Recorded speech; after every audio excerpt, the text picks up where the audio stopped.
X and Y now screen, so just a stop route by our split ends. We're going to get them the ball, and then our backs will go block, and it's fun. It looks good in practice. Now we just got to go do it in the game. But yeah, we think we're capable of throwing the ball. The only hitch in that, obviously if they have 5 guys in the box, they got 6 secondary guys, 6 guys that can drop back. So we've got to be a little bit careful in our play selection, what we're doing there. Who's going to be doing the kicking since you lost Mr. Honeycutt, who did the kicking for you? Who's going to step up and do the kicking? Oh, we've got we've got 3 guys that we've been working with. Conley Huguenin will be kicking PATs tonight. If we go for a longer field goal, it'll be tie sides. And then we're probably gonna try a couple, those 2 plus Ethan Lodig at kickoff. Honestly, we probably won't see the ball in the end zone a lot on kickoff, but we've been working on squib and ball placement in the corners and stuff like that. So it's going to be a new and challenging thing. With it's been a long time since we've had a kicker that we don't think can put the ball in the end zone. What about punting the situation? I know you've had some really solid punters the last few years. Who's going to do the honors punting? It'll be tie sides just out of our offensive formation. And what we do, we call a play in, and you'll see this new tonight too, Jay. All of our coaches will be signaling into plays from the sideline. So we'll be no huddle from the sideline. We'll signal into plays from the sideline. And so when we get in a punt situation, we'll have a play called. If we don't like what we see upstairs, we'll go ahead and shift and punt out of that formation. So are you telling me we're going to see up-tempo, no huddle? Is it going to be kind of an up-tempo game? Yep. A new rule is in place now where the clock, the play clock, it's going to be like college. Plays over, you get a 40-second clock to get the next play snap. So if the ball goes out of bounds or we run out of bounds, we get tackled. You'll see our guys getting the referee the ball. We're right back up on the line. Coaches are signaling in the plays, and within the ball getting set, we want to try to snap the ball within 6 seconds. So it should be pretty quick. It's going to be a little slower than that early on until we get into the flow, but yeah, should be pretty quick. Well, that tells me that you've been conditioning these guys and they've been running a lot of wind sprints. Is that true? Not necessarily just flat wind sprints. What we do a lot is run the plays and then we go down the field 20 yards, whether it's against the defense or on air. So we don't necessarily take a lot of time to just line up and run wind sprints. We do all our conditioning within the drills, and we harp on the guys, don't walk around. You're jogging in between drills, and we keep them going, and that kind of simulates what we do. If you look at during the course of a game, and with a regular huddle offense, they go in the huddle, they come out, they run a play for maybe 3 or 4 or 5 seconds, and they're back in the huddle for 30, 40 seconds, and so that's different. This in our scrimmage, our first scrimmage, our guys on offense were lined up, and after a couple times up and down the field, they said, man, that wears the offense out. So, the other thing it does, it keeps the defense from substituting in. If we substitute in, the defense gets an opportunity to sub in. But if we keep going and we like our personnel matchups, we can keep going with the same group. And as soon as the ball's set, we can snap it. Well, you get the conditioning because of the always running the play quickly and all that. But then you also get the reps. So you kind of double dip there a little bit. Yeah. We're not cutting out of practice time just to run sprints. We're getting the conditioning work in game situations, and it really works out well for us. Well, I imagine there'll be a big crowd first game of the season, first home game here at Phillipsburg, and of course a new team. Everybody's curious to see what they're going to be like. So I imagine we'll have a big crowd here, and we want to wish you good luck in tonight's game, and hopefully we'll have a chance to talk to you after the ball game. All right, Jay, thank you. We might be a little bit different. We just figured out early in the week that there were no officials signed to our game. So Coach Kenny's been working his tail off finally, I think, yesterday. And it wasn't Coach Kenny's fault. It was a miscommunication with several people, I think. But Coach Kenny was able to round up officials coming all the way from Dodge City, and they couldn't leave Dodge till 4. So it'll probably be right at game time when they jump out of the car and come running down to the field. All right. We'll have a chance to hopefully talk to you after Panther with the victory. Let's go ahead and send it back to the station as you've been listening to Panther Football here on KKN and the World Wide Web. Small and medium business owners, cloud phone systems are for you. Get total freedom from archaic phones. Take your calls how, when, and where you want. Check it out. And when you sign a qualifying Nextech cloud phone system contract, you get some great technology free, like a 55-inch Fire TV, 3 months of Nextech TV Now, and a free Samsung S10e or iPhone XR. Yep, all of it. Call 800-588-6649. Ask about cloud phone systems. Some restrictions apply. Limited time offer. Things happen. Seatbelts, crash helmet, body armor, check. Gee, hon, we're just going to the movies. Bring it on. Hey, we understand. Things happen. That's why your independent agent offers the best in life, home, health, and auto insurance. We represent many different companies, but we work for you. Protect yourself. Call us. Rogers & Associates Insurance. Because things happen. Things happen. Locally owned and operated. That's Insurance Smart and the Biggs Agency, with locations in Phillipsburg, Smith Center, Kensington, Lucas, and Luray. See them for all of your auto, home, business, farm, and crop insurance needs. Contact Darren McDowell, Brett Biggs, Kim Campbell, Melissa Westbrook, and Ethan Kuhlman for any of your insurance questions. Locally owned and operated, Insurance Smart and the Biggs Agency supports the youth of the area in all their academic and athletic endeavors. Coombs Trucking of Phillipsburg is a family-owned business. They're proud to support area youth and community activities. They offer local and long-distance transportation, vans and flatbeds. Most trucks offer GPS communication systems and cell phone communications for locating drivers anytime. When it comes to hauling your loads, it's Coombs Trucking, East Highway 36 in Phillipsburg. Coombs Trucking, 785-543-2759. That's 785-543-2759. Welcome back, everyone, to Panther Stadium as we're getting ready for the kickoff here between Phillipsburg and the Ellis Railroaders, as the band has just finished playing the national anthem, so timing was pretty good on that.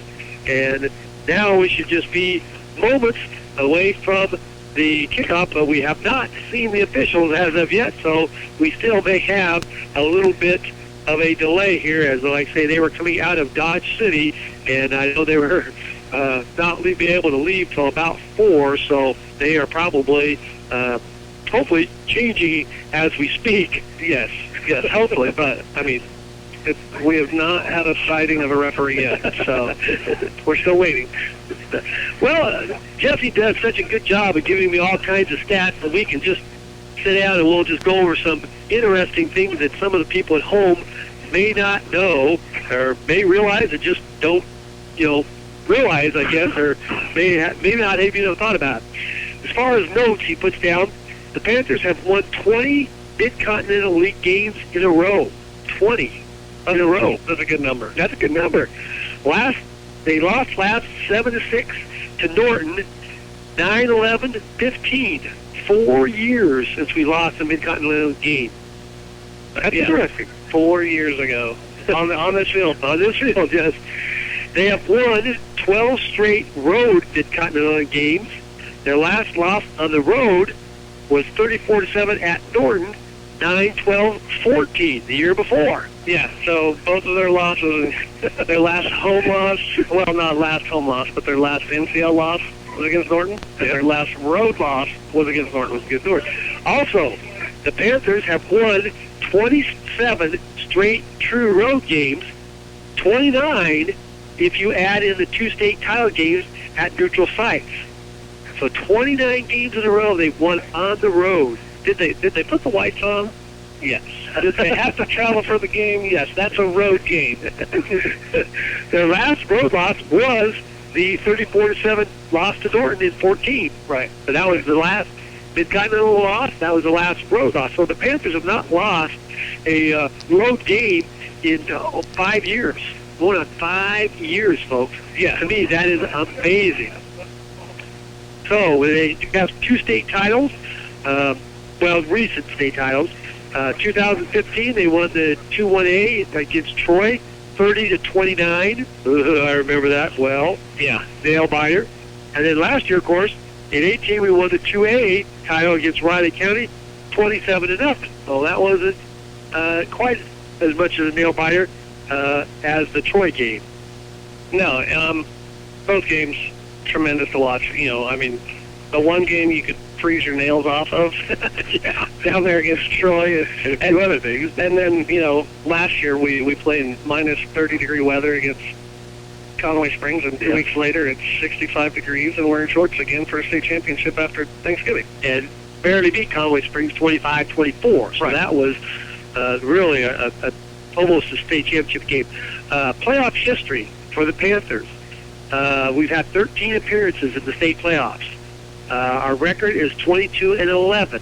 So we win 67% of our time that we're in the playoffs. So that's pretty good. The last 5 times we played Ellis, Phillipsburg has won all 5 by a combined score of 235-52. Oh, wow. So the Panthers have kind of dominated Ellis in the last 5 years.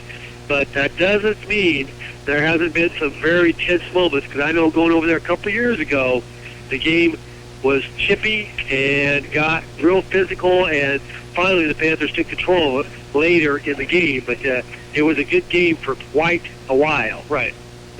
Well, even last year it was 10-7 at the end of the first quarter. We just had to, wake up and realize, it's go time. Yeah, last year we won 52-12 at Ellis. Like I say, it did take us I think we had an interception and a turnover in the first couple series, and it took us a while to get going.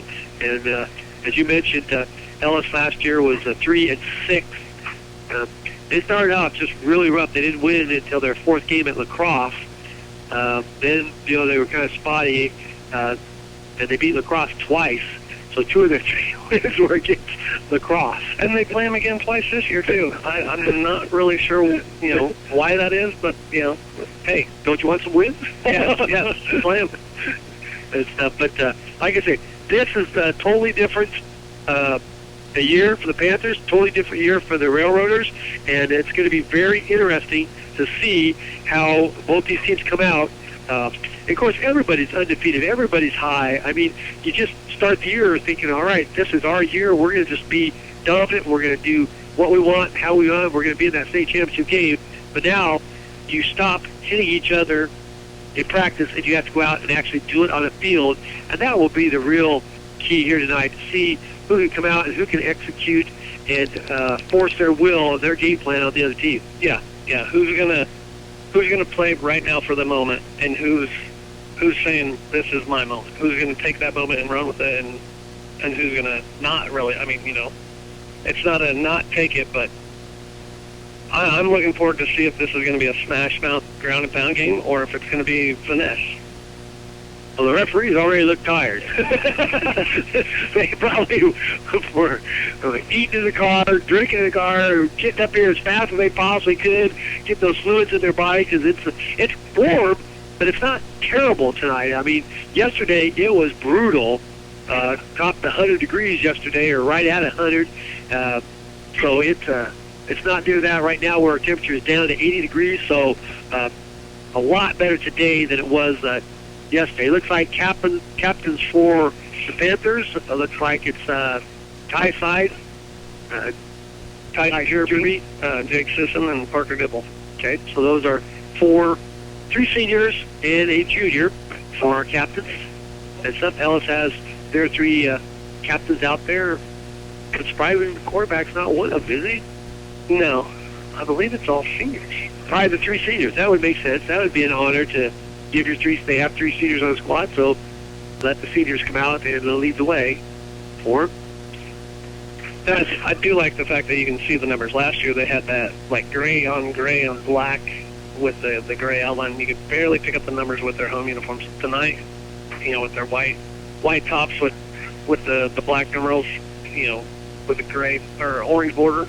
Yep, you can pick those up pretty clear.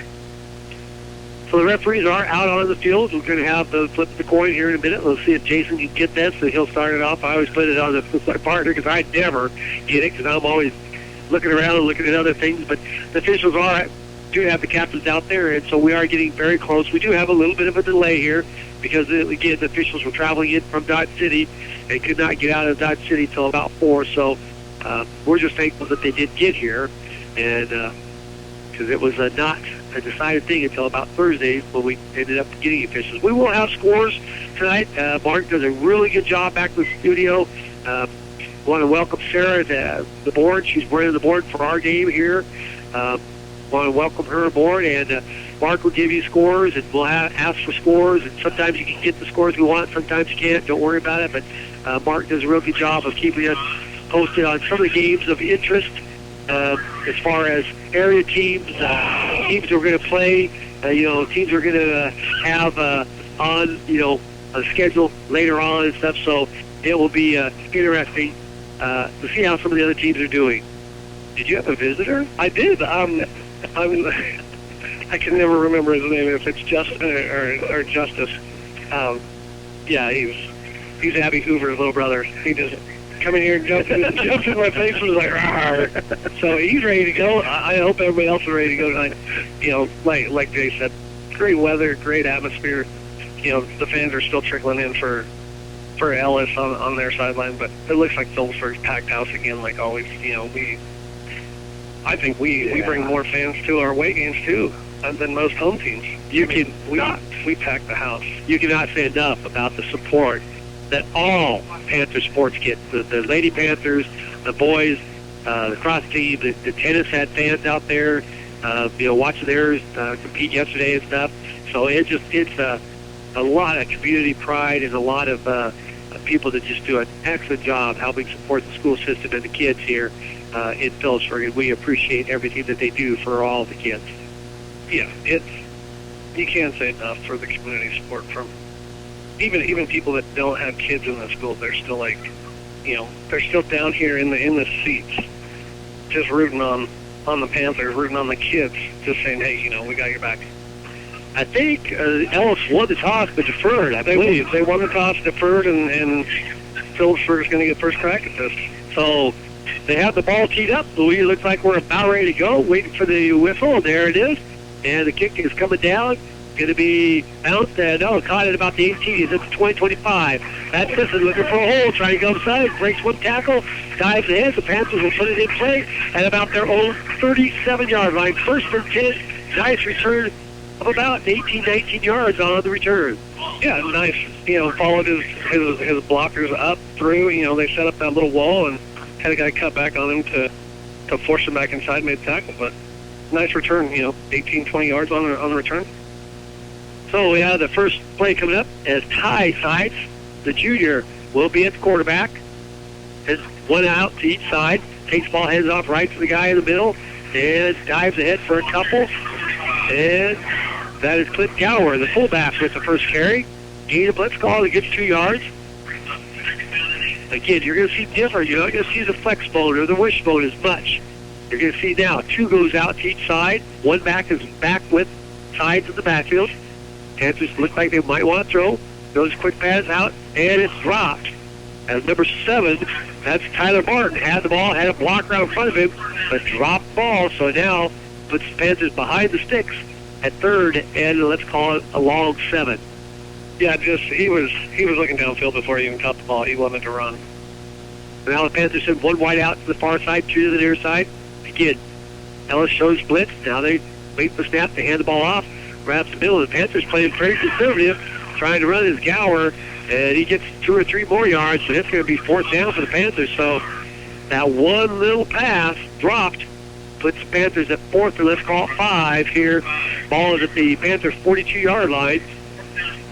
And the Panthers go into look like they're going for it, but then Ty Sides will fade back and punt it out of position. Now, here comes a blitz. He has to make a move, and now he's in trouble. Throws the pass. It's caught by Sisson, and they score. And that is a broken play, but there's a flag down. There is a flag down. That's a 58-yard touchdown pass. Yeah, but they be all coming back because there is a flag down on the play. Let's see what it is. It is a 58-yard pass play. Illegal man downfield, so it will come back. So the Panthers have a big play wiped off the board as Ellis gets a big break there. Nice breathed by Ty Sides as he was going to have the punt blocked. And he made a move, got around the guy, and then it looked like he could run for it, but then they closed on him, and he threw a bullet right on the numbers to Sisson going down the sideline. Yeah, it was a great pass. I'm not sure if that kid was even blocked. He did. He got past the center and the running back, and there was nothing. I didn't even have time to even try to kick it. He had to go with it. So that breaks up now the Panthers again come up. No way are they going to go for it. They had better drop it back, and now they shift back over to the same bump formation. Snap is a good one here. And Sides gets a kick away, coming down, going to be bounced gets 5. The Ellis guy and goes down at about the, I believe, the 14 yard line. So the ball goes for the 37. That's a 13 plus 37, about a 50-yard punt. That was a nice find. Yeah, he got a great bounce on it. It rolled to the sidelines out at the 13. So with 10:36 left to go here in the opening quarter, it's still 0-0. Panthers get stopped on their first possession, and now we'll see what Ellis can come up with on their first possession. They will spread the field out. They do have one really good running back, and the quarterback, as mentioned, is big and strong. They send 2 out to the far side, 2 to the near side. Quarterback hands it off to the first back, too, and we have a flag thrown right in the middle, and he gets ahead for about a yard, looks like. That's either going to be hold or a chop block. Hold on to Ellis, so I would imagine you would back them up. Put them in a hold. Tight derby on that tackle.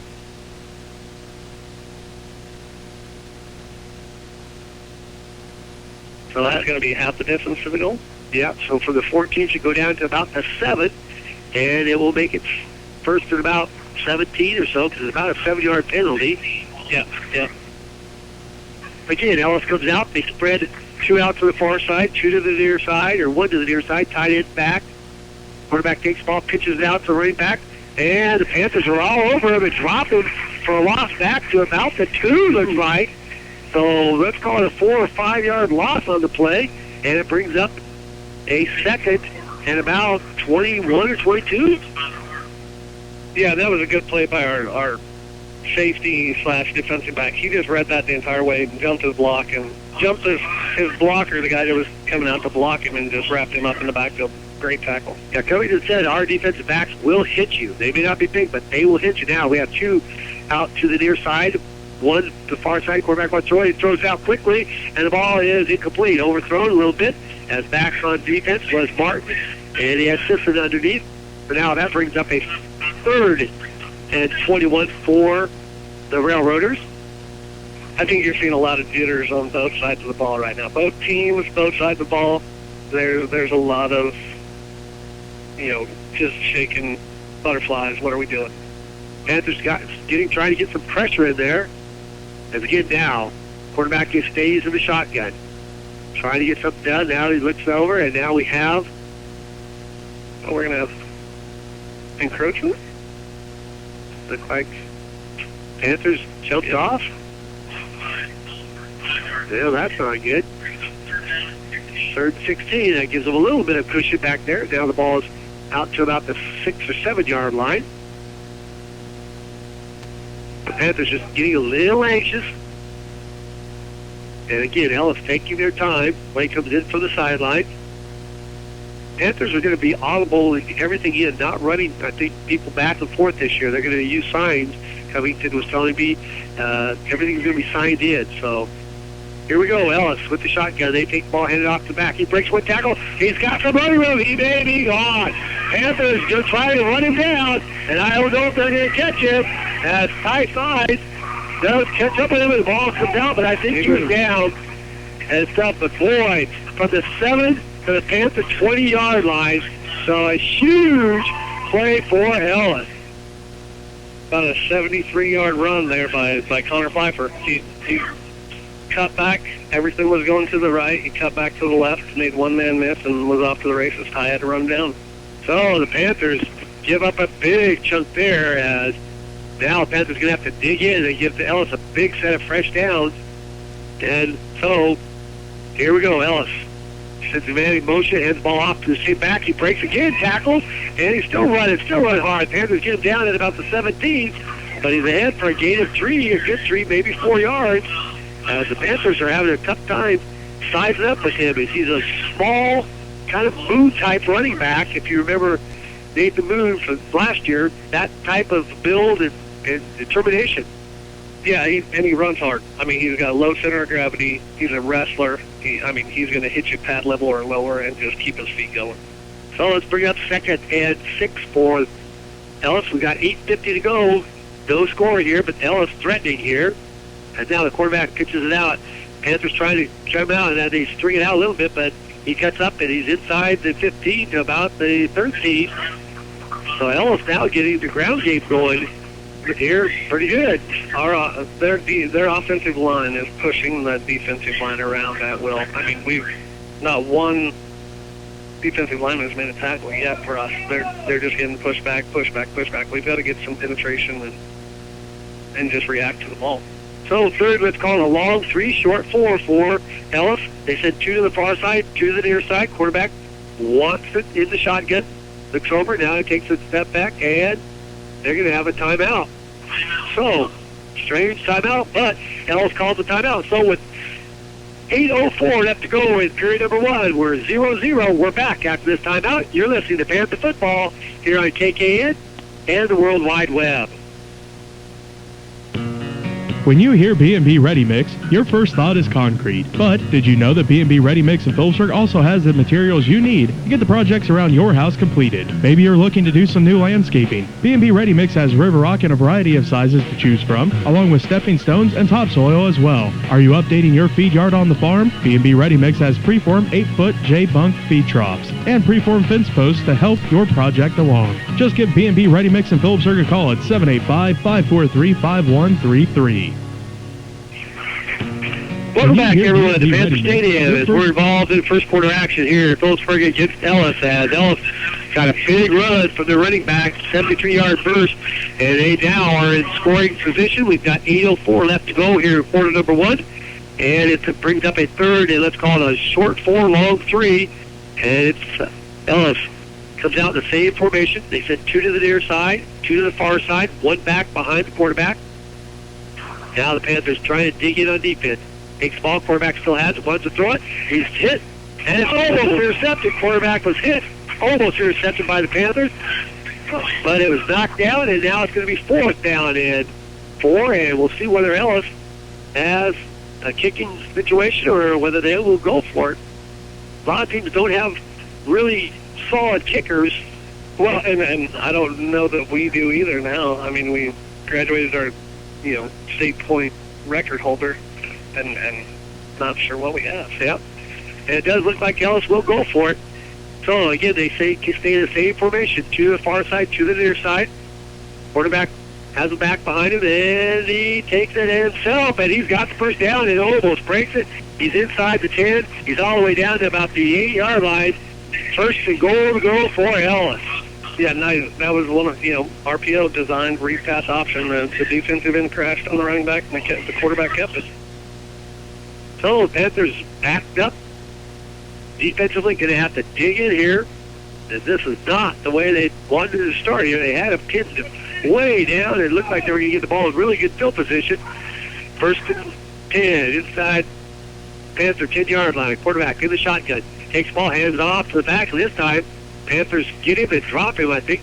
Maybe it's a line of scrimmage. Maybe a loss for one, looks like. As Derby and it looks like Miller, the tackle for the Panthers.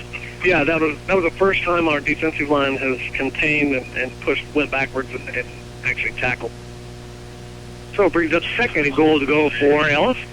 Again, it's just underway. It's first quarter, about 7.5 minutes to go here. Ellis with their first threat. They send 1 wide out to each side, 2 tight ends and 1 back. Now man goes in motion to the far side. Quarterback looks, wants to throw it, hits his man in the flat. Makes one guy miss, gets down close. He's real close. They're going to say right at the goal line, 3rd down. It looks like he's within a foot. Yeah, maybe a yard. Yeah, I was going to say, let's see where they put the yard marker down here. I think he's out about the 1. But he's close, 3rd down. Panthers trying to dig in here. and just a little flare out of the backfield. Yeah, it was tight end release right there, right on the right side, and he was open. Quarterback takes the ball, hands off the back. They crash it. They dump it for a 2-yard loss or so. So that's going to bring up fourth down. Now what do? Let's say you got the big quarterback. I'd almost run the quarterback again. RPO, yeah. Let the quarterback pull it in and go. But Seaberg's got to step up big. This is going to be a good statement right now. What we got. Yeah, ball rest on about the 3, looks like, 3.5-yard line. So they've got some, they can give up a little bit, but they can't give up much. Now Ellis breaks the line. Again, they send one wide out deep side, 2 tight ends, running back behind the quarterback. Quarterback takes the ball, hands off, and the Panthers are there. Crash it through the line, looks like 31. That was Boston McDonald and Aaron Linker right there went through the line. And so the Panthers both are back and hold as the Panthers do a good job. Also in there, 75 or 9. 79 is Zeb Lemon. He's a transfer, I believe, Yep. Except they did a good job blocking up that middle. Now the Panthers offense gets the ball back, and they've got some work to do. They sent 3 guys to one side, Miller to the near side, and have Gower in the backfield. Now, man comes in motion to the near side. Quarterback takes the ball, wants to throw it, hands it off right up the middle, and good running, straight ahead, gets it up. Looks like around the 10, maybe 11-yard line, so gets a gain of about 4 on first down, maybe even 5. Even 5. Second and 5 for the Panthers, trying to dig out of a hole here. As, again, the Panthers have 1 wide out each side, now 2 backs behind sides. Quarterback wants to snap, they show blitz. And right up the middle goes, I think, the quarterback. That's Sisson. Sisson, I didn't see him hand the ball off.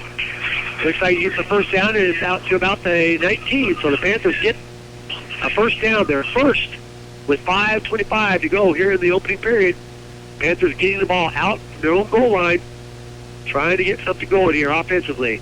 Dan comes in motion. That's Martin now. They fake the pass to him now. Sides wants to deliver. He wants to throw. Now he's just going to tuck it. Make one guy miss. Tuck it in and pays the price.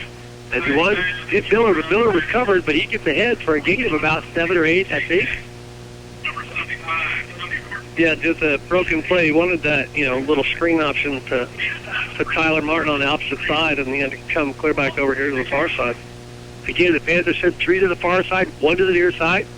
Sides and Gower in the backbound. Now, again, the band comes in motion. They hand the ball off to Sisson. Sisson cuts up and is bounced out of bounds, but I think he should have the first down. Boy, he makes one guy miss, and that's going to go for a big play, especially if he can cut it back. So the Panthers do pick up a first down. The ball is placed at about their own 31.5-yard line. First and 10 for Phillipsburg. Yeah, simple little jet sweep to the near side, make a guy miss and go. Now 3 to the near side, 1 to the far side, and this is a lot faster tempo than last year, folks. These guys keep moving and moving. Again, they hand the ball off to Martin. Martin cuts up inside, breaks one guy down, takes his over his head. He's up to about the 46, 47-yard line. Just falling blockers. He's cutting up inside the outside block and has a good run. And now we have an Ellis fan down on the field.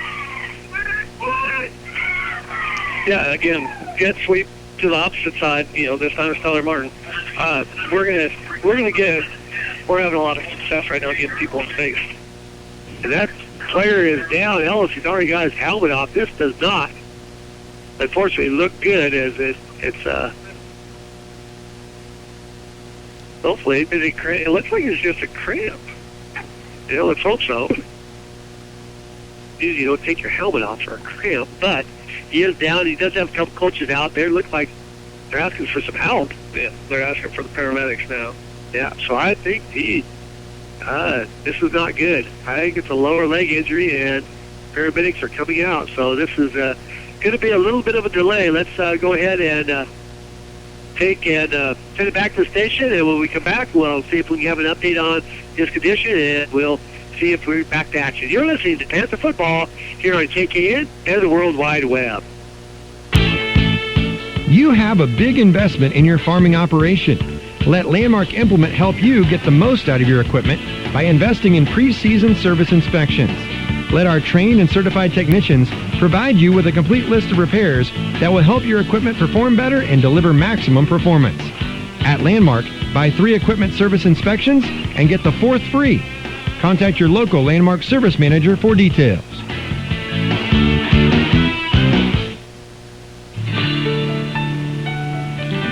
Trinity Ag LLC is your preferred agricultural provider of north central Kansas.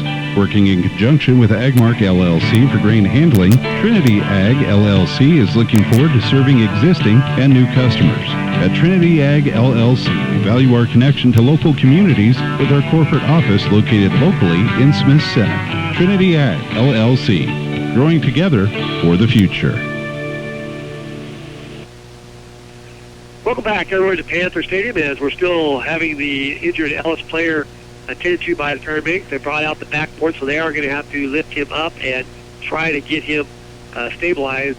Don't want to guess the number right now. We're not real sure. We're not real sure of the injury. It looks like a possible lower leg. I mean, they're messing with the leg, it looks like, and they're going to, looks like maybe put on an air cast. They've got stuff out there, so they're not taking any chances, and that's the way it needs to be. Again, this is high school sports. Looks like mom and dad are coming out onto the field. As you can understand that situation, right away. As it's nerve-wracking for the parents. It's nerve-wracking for the kids. It's one of those things you don't ever want to see on any player on any team is an injury. One of the first game of the year, and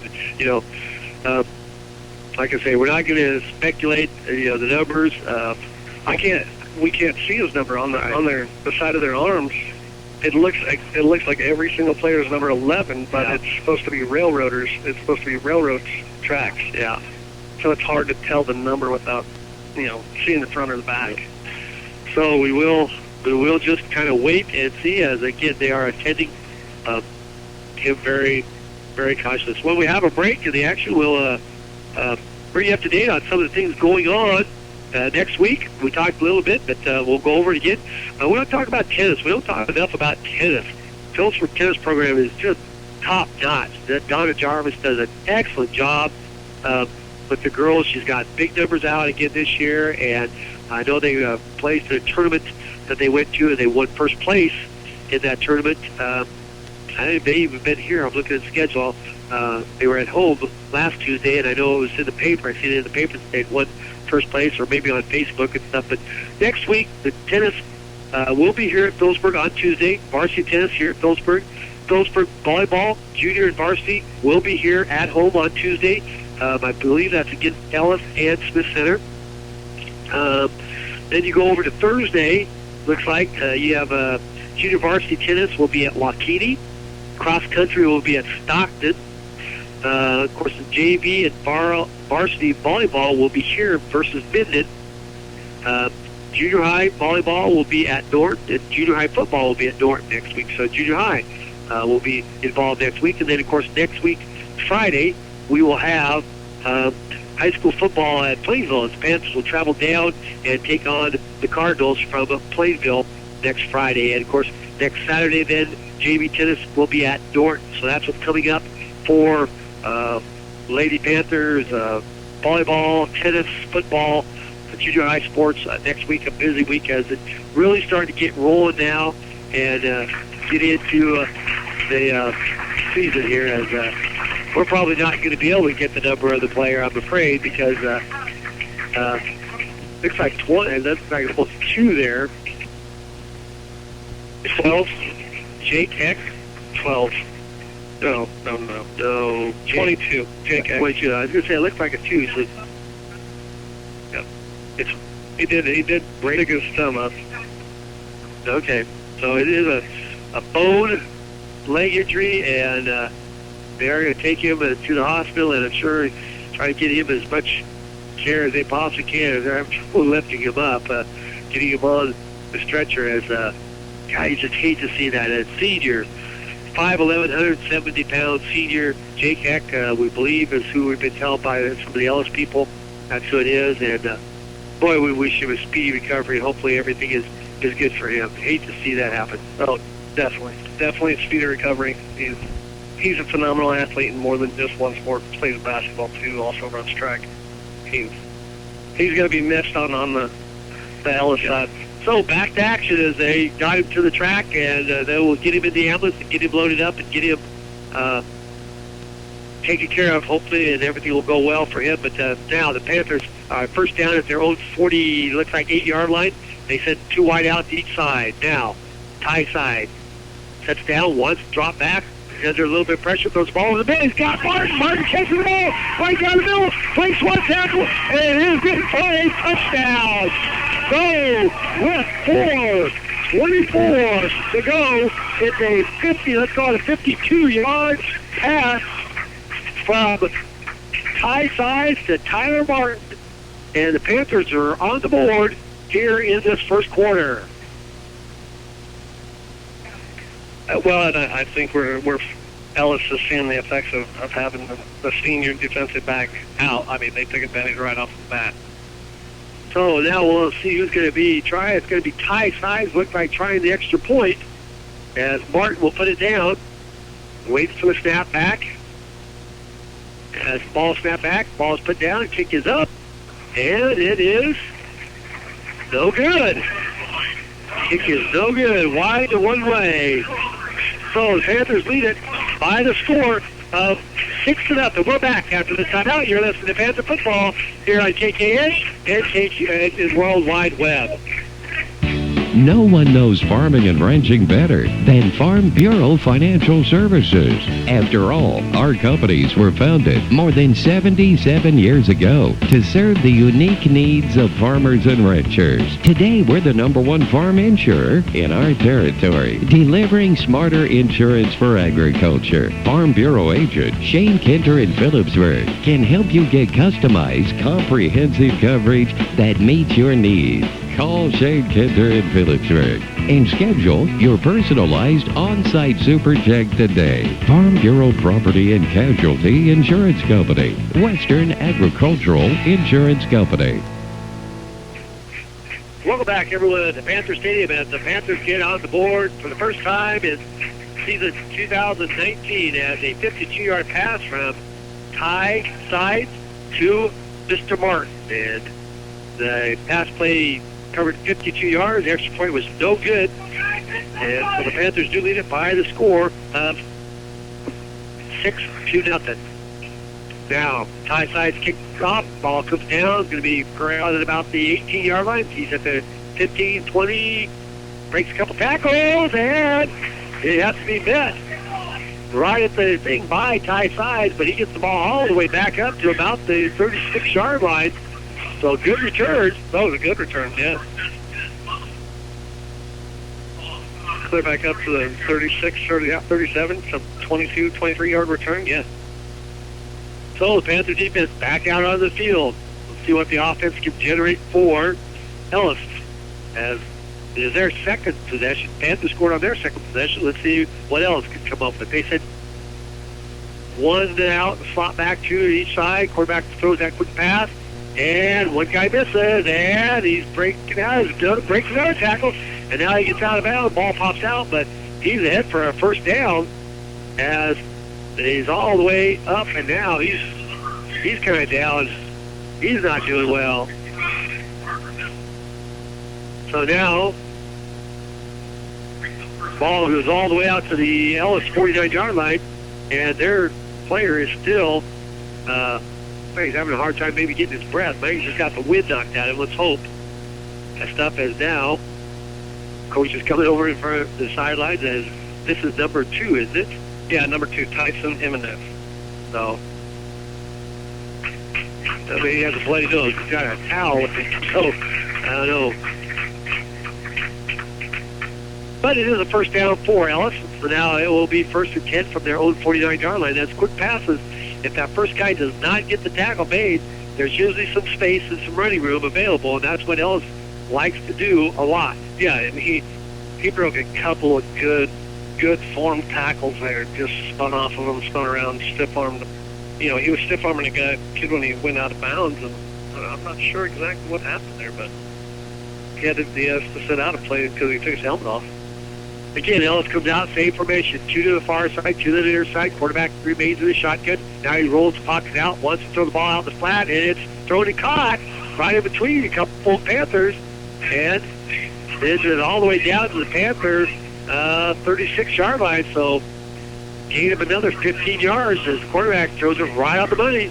Panthers defense going to have to get tighter. Yeah, that was a good-looking ball. There was 2 and just a crossing pattern, and just give the 1 separation over there. So with 3:56 left to go here, quarter number 1, it's still the Panthers on top, 6-0. But Ellis has a drive mounting again, and we thought we might see 30, 40 passes from Ellis tonight. The Panthers are going to have to be ready to go. Now again, they said 2 to the near side, 1 to the far side, tight end to the near side.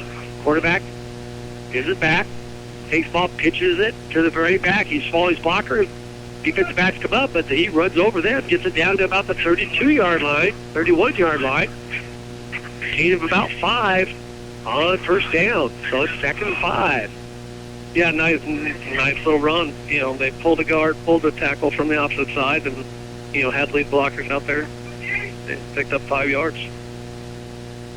Oh, the Panthers getting pushed around a little bit on defense, but this is a hard offense to defense because there's so many moving parts, so many formations that you don't know what the quarterback is going to do. He's very good with the ball.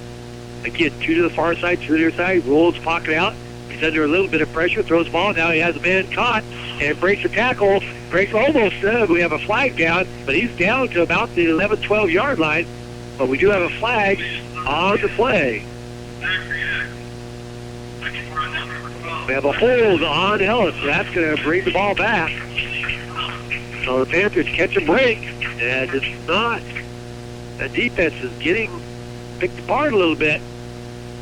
They're doing a good job of keeping the guys in front of them. They're not making those short tackles right now. They're letting them bounce off or letting them stop and start instead of just going through the ball.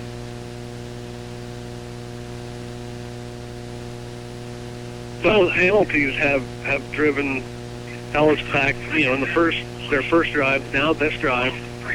So he's up second and it's gone about 20 as the 2 out to each side again. Quarterback low snap, picks it up. He's under a little bit of pressure. Everybody comes in and catches the ball right in the middle of the field. And Laker's right there to get it, but it's a gain of about 6 yards as the running back circled out of the backfield and caught it. And so it's 3rd, and let's call it a long 14 for Ellis. Very capable of picking up big chunks of yards in this passing offense. If they get the ball down, you know, inside the 35, you might be not surprised to see them go for it. So, you know, they're not going to back off. They feel like they've got enough receivers and space that they can do some damage. So, again, they send 2 to the far, 2 to the near, 1 back behind the quarterback. He remains in the shotgun. Takes the ball. He likes to roll that pocket out. Now he's throwing the ball down deep, and the ball is thrown over it, and no play, so it goes incomplete, and it's going to be 4th and 14. And now you're at the Panthers' 40-yard line. You either pin it down or just go for it, I guess. I'm going to say this is, I would say punt it, but this is also the first game of the season. You know, I'm not sure if that kid that got hurt earlier is their punter. I'm not sure what they're going to do. I would say roll the dice, but I don't know. You know, I think they're going to go for it. They come out, same formation. They send 2 to the far side, or 1 to the far side, tight ends in tight. And now, Ellis calls another timeout. We'll keep it right here, as we don't expect this to be a long timeout. But we've got 2:19 to go here in quarter number 1. And the Panthers lead it by the score of 6-0. It looks like the sun is setting a little bit to our backs, and the lights aren't on yet, but they're going to be on here before much longer, I'll bet. I don't know if we'll make it to halftime with lights on or not, but again, the Panthers struggled the first series, kind of got things rolling in that second series. Kind of the tempo is what Coach coming to when I talk to him off the air. It's tempo. It's kind of like a lot of the offenses in college football. A lot of the offenses are going to this faster pace. Let's wear the defense out. Let's wear them out. Short, dink passes, run occasion, and I think that's what the Panthers want to try to do. Right, yeah, I mean, it's definitely tempo. They want to, keep that defense guessing and not allow them to sub or switch around as much as possible. Now, Ellis lines up in punt formation, but I'm not so sure the guy in the middle of the picture isn't the quarterback. Well, you got the quarterback and the running back right now, so they're both still in the backfield. So let's see if they actually do it. It is a snap, and the running back will punt it away, angling for the sideline. It bounces in. Oh, my gosh, he's going to get a perfect roll. And it's down at about the 2 or 3 yard line. So for the 40, he gets a good punt of 37, 38 yards. 38 yards. Yeah, that was a nice punt. It looked like it was going to go to the corner, and then it just rolled back to the middle of the field and died. So the Panthers will have the ball for the third time here. They get backed up. Last time they were backed up, they drove the length of the field and got the 6 points. So let's see what they do here on this third possession here in the first quarter. 2:10 left to go in the first quarter. Again, Panthers on top, 6-0. We have a score. Smith Center leading their game 7-0. Now, Hyde takes the ball, hands it right up the gut, and just trying to move the pile and get a little yardage. Looks like he's up close to the 8, 9 yard line, maybe the 10. That's a nice 6 yard gain, Clint Gower. He's lowering his head, running hard, just getting them away from the end zone, getting them out. So let's call it second and a short 4. Again, the Panthers have one wide out each side. That's what their base defense most of the time. Again, they hand off the ball right at the gut end. Gower breaks a couple tackles. He's up, has it up for a first down. Gets up to around the 14 yard line, looks like. So Panthers move the ball, trying to work it out of their own end zone here.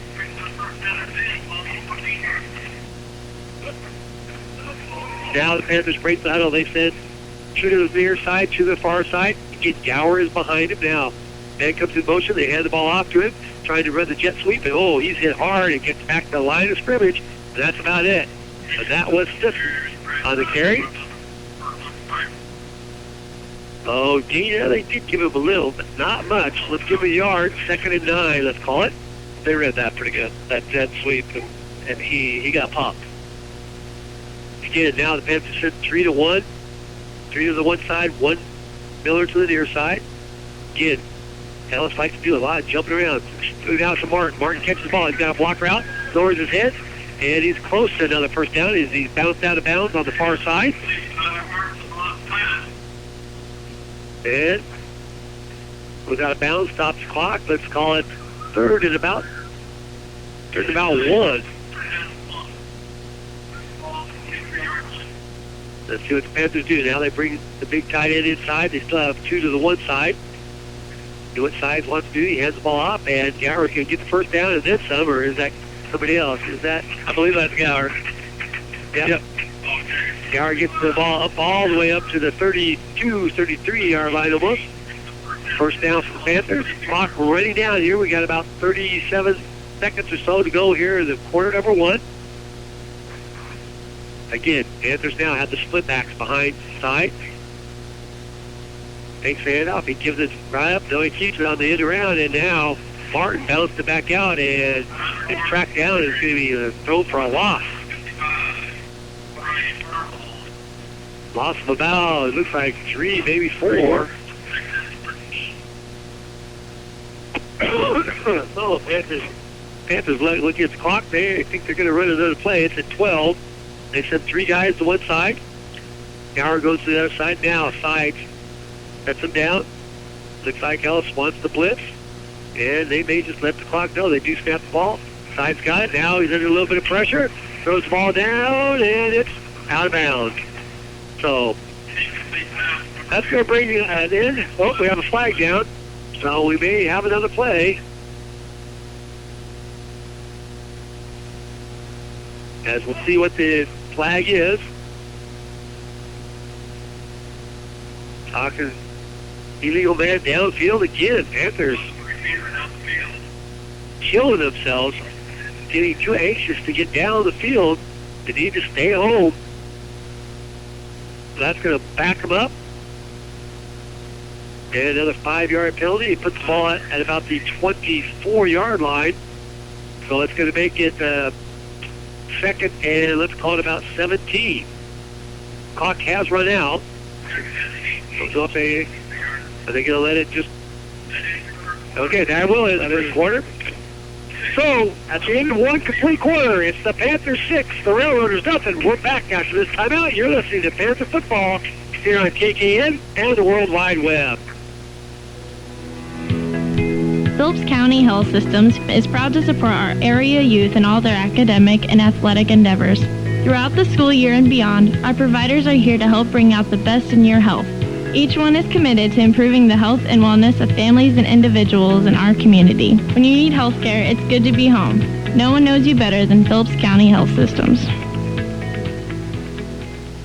Small and medium business owners, cloud phone systems are for you. Get total freedom from archaic phones. Take your calls how, when, and where you want. Check it out. And when you sign a qualifying Nextech cloud phone system contract, you get some great technology free, like a 55-inch Fire TV, 3 months of Nextech TV Now, and a free Samsung S10e or iPhone XR. Yep, all of it. Call 800-588-6649.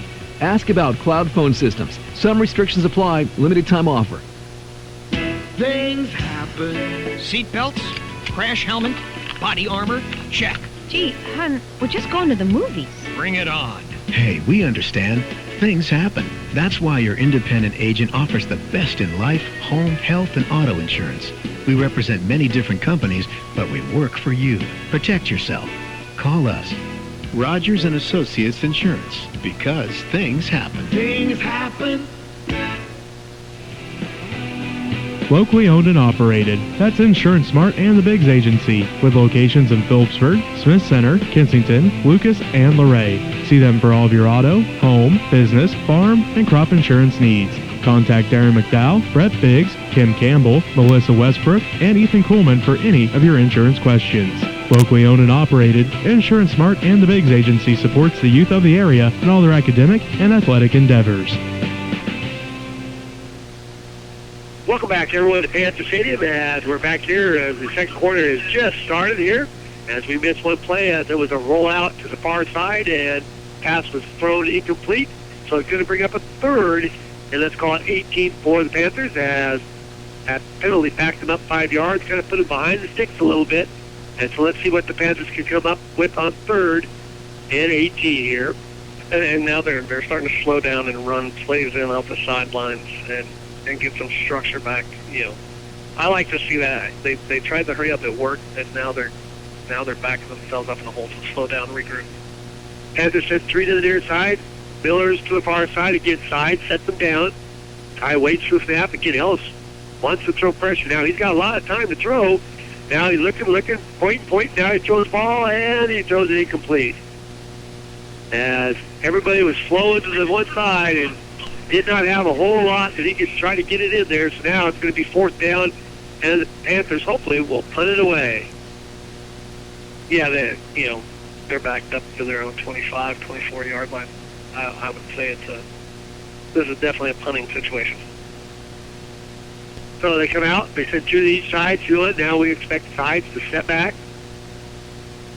Snap is a good one. Punt is away, he gets a nice high kick. Drives the ball all the way back to about the 32, 33-yard line, trying to make a guy miss, and now he makes a couple guys miss, and finally enough Panthers get down there, and they drop him after about a 2, maybe 3-yard return, and that's going to be where Ellis will start 1st and 10. He's got pretty quick shifty feet. He made 3 guys miss, and then he didn't go forward or anywhere. He wasn't avoiding. He was just avoiding them, and then they come back and get the tackle anyway, but kind of bunny hopping around out there. So Ellis will put it into play. The ball goes for 26, 41-yard punt. Not too bad as the Ellis breaks out with 2 to each side again. Quarterback remains in the shotgun. Wants to go back. Wants to throw it. Another little pressure. Throws it out in the flat. He's got 2 Panthers over there, and they get him up. Crowd him right away, but he's gained him about 3, maybe close to 4.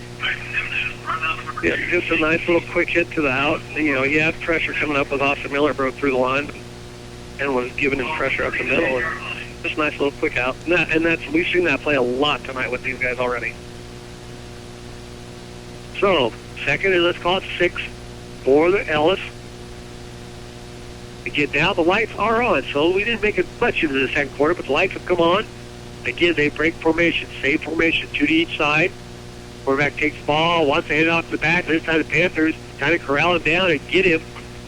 And there's maybe a loss of a couple. They're playing the run a lot better after that opening 73-yard burst by him. Loss of, let's call it 2, so now it brings up third, and let's call it 8 for Ellis. Yeah, our defensive line is now, they're standing the guy up instead of letting him get pushed back and not finding the ball. They're finding the ball, getting off their blocks, and just containing. Well, let's see what the Railroaders want to do on 3rd and 8 here. Again, they sent 2 to the near side, 1 to the far side. Now the tight end is kind of in option. Now the back goes to the far side. They shift over now.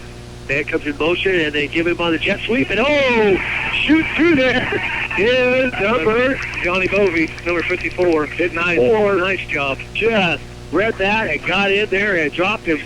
There's a loss of about 6 or 7 maybe on the play, so that brings up 4th, so let's call it 15. The Panthers do a great job that time. And now they get the punt team in there. Everybody's hustling in. Guys going left and right. I don't know if the Panthers have the right guys out there or not, but we're going to see. As now, Ellis is back in punt formation. Snap back. Punt is away. Angling it for the sideline, and it's going to go out. We'll see where they mark it out. And, oh my gosh, ball was about, well, that's pretty close. Goes out at about 40 on, I would say it went out a little further up than that, but he didn't have no idea where it went out at and stuff, because it hit at the 40. It was 3 yards out of bounds. So it had to be further up. But the Panthers take over, 1st and 10 at their own 40-yard line. We've got 9:28 to go here in quarter number 2, and we still have a 6-0 lead by the Panthers. Yeah, let's see if we can dink and dunk or get a quick hit here and get another score before it happens. So the Panthers break the huddle. Now they send Sisson in motion. Ty Sides wants to run it. Now he runs it on the option keep. No, now he just hops around, and he needs to just tuck the ball and run.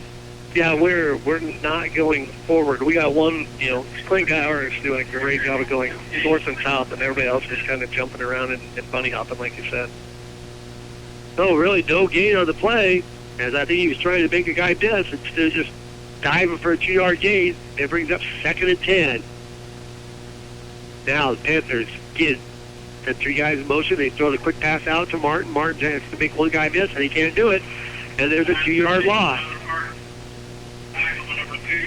Both teams are not willing to stretch the field at all. They're willing to sit there and throw a 2-yard pass, and hopefully a guy makes somebody miss and gets a big gain. But you're going to have to stretch it at some time. Now we're face a 3rd, and let's call it a long 11. Again, Sides into the backfield. Once again, he's under a little bit of pressure, throws the ball in the middle, and it goes incomplete. So it's 4th down, just like that. 3 plays and out. Not going to get many points if you can't get any rhythm or any consistency. So the Panthers line up. They sent 2 to the near side, 2 to the far side. We would imagine it will be a pass or a punt.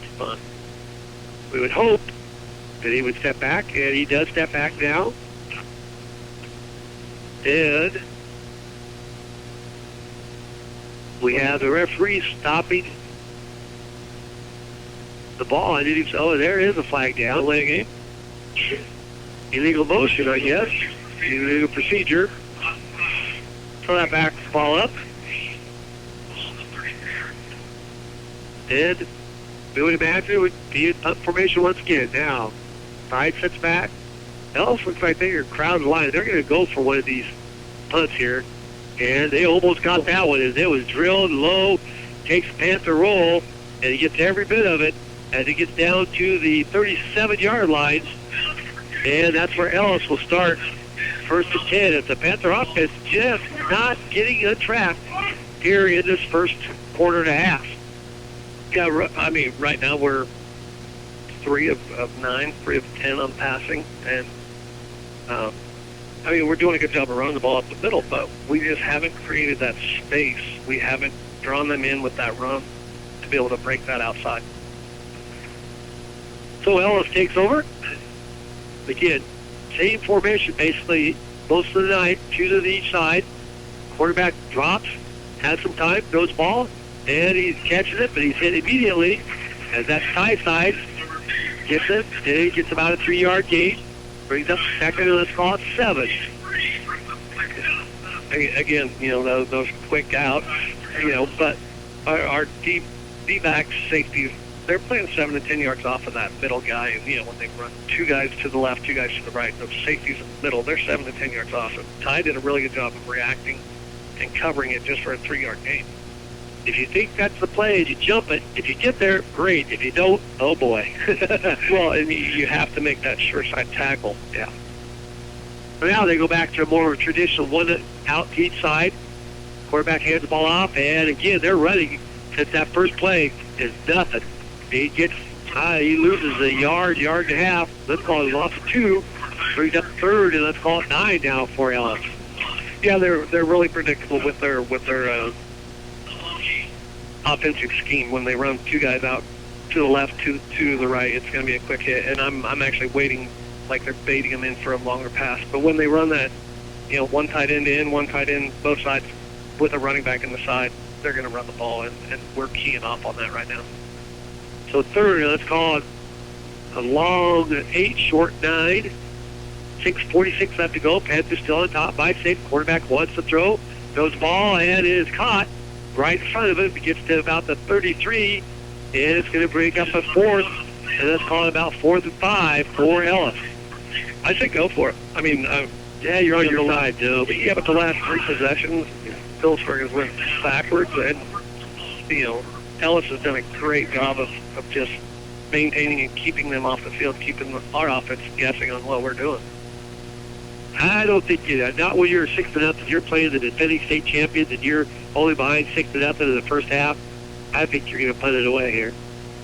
Gets it up, and punt is again angling for the sideline. Caught it. Turns it right back up sideline. Oh, he lowers a boom on the tackler, and that was phenomenal return. He caught it about the 38, returned it to about the 46 of Ellis. So he has a nice 16-yard return. Yeah, full speed. He caught that on the run. Well, it almost looked like he was getting interfered with when he caught the ball. He had a guy getting pushed into him, and I'm not sure that the guy seen where the ball was, knew that he was even going to catch the ball. So now the Panthers go back to almost split backs behind, 1 out each side. Side sets them down, takes the ball, hands it off to Sisson. Sisson breaks 1 tackle, trying to run to the far side, and maybe breaks the 45 for a gain of about a half yard. Give him a yard, being generous, and let's call it 2nd and a long 9 for the Panthers. And he's running hard. We just, like we said earlier, we just don't have that size to break that first level to get the separation. Panthers now go back to 2 out to each side. This time hands it off to Gower. Gower, no, side keeps it. Runs the quarterback and breaks it. And he's in at 20, the 15, and he gets in for a touchdown. No flags on the play, so that's going to be a 45-yard run here in the second quarter with 5:18 to go. Number 12, Ty Sides on a 45-yard run, and the Panthers strike and now lead a final score of 12-0. Now we'll see who's in to try next point. It's different this time. That's number 3. That's Colin Huguenin. So he'll try an extra point. Waiting for the snap. Snap is put down. Kick is up, and it's high, and crawled over. It's good. So the Panthers now lead it with 5:18 to go. The Panthers 13, Ellis nothing. We're back after this timeout. You're listening to Panther Football here on KKN and the World Wide Web. Coombs Trucking of Phillipsburg is a family-owned business. They're proud to support area youth and community activities. They offer local and long-distance transportation, vans and flatbeds. Most trucks offer GPS communication systems and cell phone communications for locating drivers anytime. When it comes to hauling your loads, it's Coombs Trucking, East Highway 36 in Phillipsburg. Coombs Trucking, 785-543-2759. That's 785-543-2759. Welcome back to Panther Stadium as the Panthers now up their lead to 13-0 here over Ellis with 5:18 to go here in the second quarter. We do have some updates. North and Plainville are all dotted at 14 apiece, and Smith Center is leading in their game by the score of 13-0.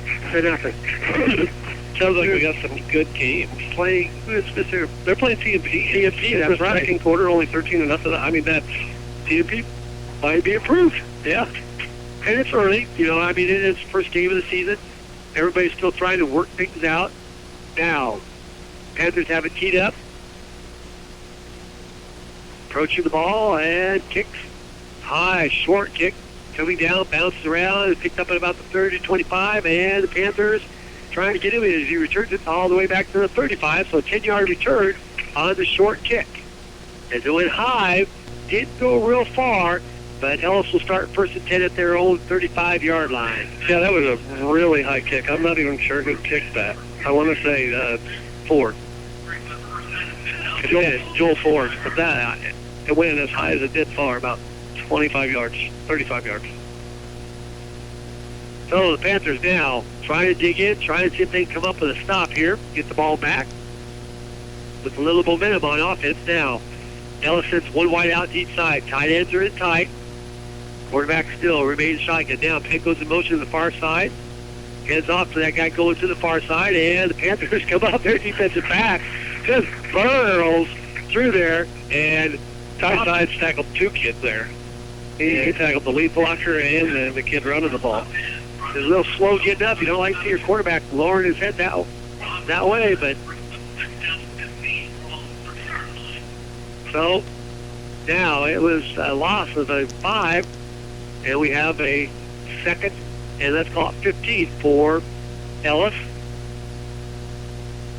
Again, they said 2 to each side. Quarterback wants to throw the quick out. He throws it quick out, and it's caught. And up comes Martin. Good fumble, and the Panthers get on it. Martin hits it hard and comes up with the football. So he did Martin had a form tackle there. The kid spun, and Martin grabbed the ball, just popped it free, and fell on it. That was a great play. So the Panthers get the break that they want, the turnover. They have it first and 10 at the Ellis 34-yard line in lots of time with 4:26 to go here in quarter number 2. All right, now the Panthers break the huddle. Trying to get something going again here. They said, now we're in the wishbone. Kind of flex mode, but now.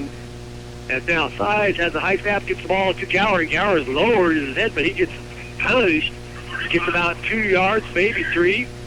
As that was the first time we've been in the flex mode all night.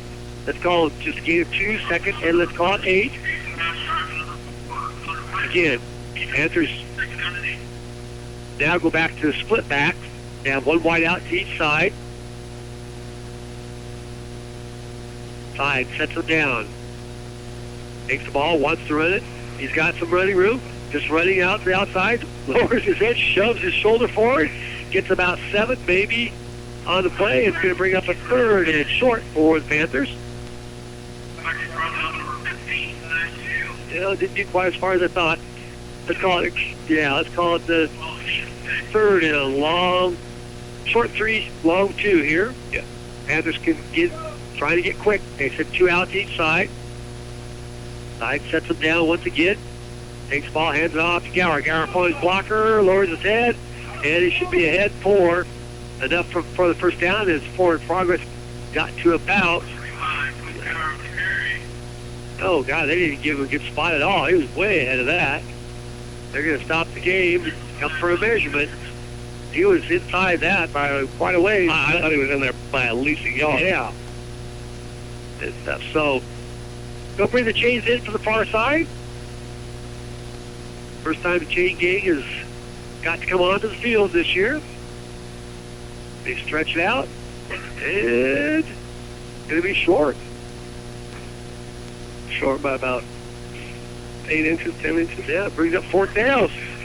So, Panthers with 3:09 left to go. I would imagine you go for this. But you better make sure you get some movement in the offensive line and don't get cute with it. You know, we haven't seen a hard count all night long. Yeah. Don't know if that Trey was really good at it. Trey was excellent at it. Don't know if Ty has same ability, but let's see if they can get him. Oh, high snap. They give it to Gower. Gower lowers. Keeps running. Lowered his head. Driving. He's inside. He's inside the 10 to about the 8-yard line. So from about the 30, from the 24, 17 yards. Yep. Panthers now, first and goal from about the 8. Panthers set him down and get inside. High snap again, and Gower gets the ball. Boy, the snaps all of a sudden are getting high. He dives inside, gains about 1.5 yards, maybe 2. Let's call it second down. And goal for the Panthers. Panthers spreading them out, trying to get one wide out to each side. Miller stays in tight. Split backs behind sides. Now, see what they do here. They hand the ball off inside, running back, and that's Bart. Up inside, touchdown. So let's call it about a 7-yard, 5 yards. So with 2:35 to go, a touchdown by Bart on a 5-yard run. And the Panthers are now up the lead to 19-0, and we expect the kick. No, don't look like they're going for 2, so we'll have another attempt for the extra point. Waiting for snap. Snap is back. Kick is up. This time it's more drill, but it's drilled outside. No good. So the score will remain the Panthers 19, the Railers nothing. We're back after this timeout. You're listening to Panther Football here on KKN and the World Wide Web. When you hear B&B Ready Mix, your first thought is concrete. But did you know that B&B Ready Mix in Phillipsburg also has the materials you need to get the projects around your house completed? Maybe you're looking to do some new landscaping. B&B Ready Mix has river rock in a variety of sizes to choose from, along with stepping stones and topsoil as well. Are you updating your feed yard on the farm? B&B Ready Mix has preformed 8-foot J-bunk feed troughs and preformed fence posts to help your project along. Just give B&B Ready Mix in Phillipsburg a call at 785-543-5133. Welcome back, everyone, to Panther Stadium, as we've got 2:35 left to go here in the second period.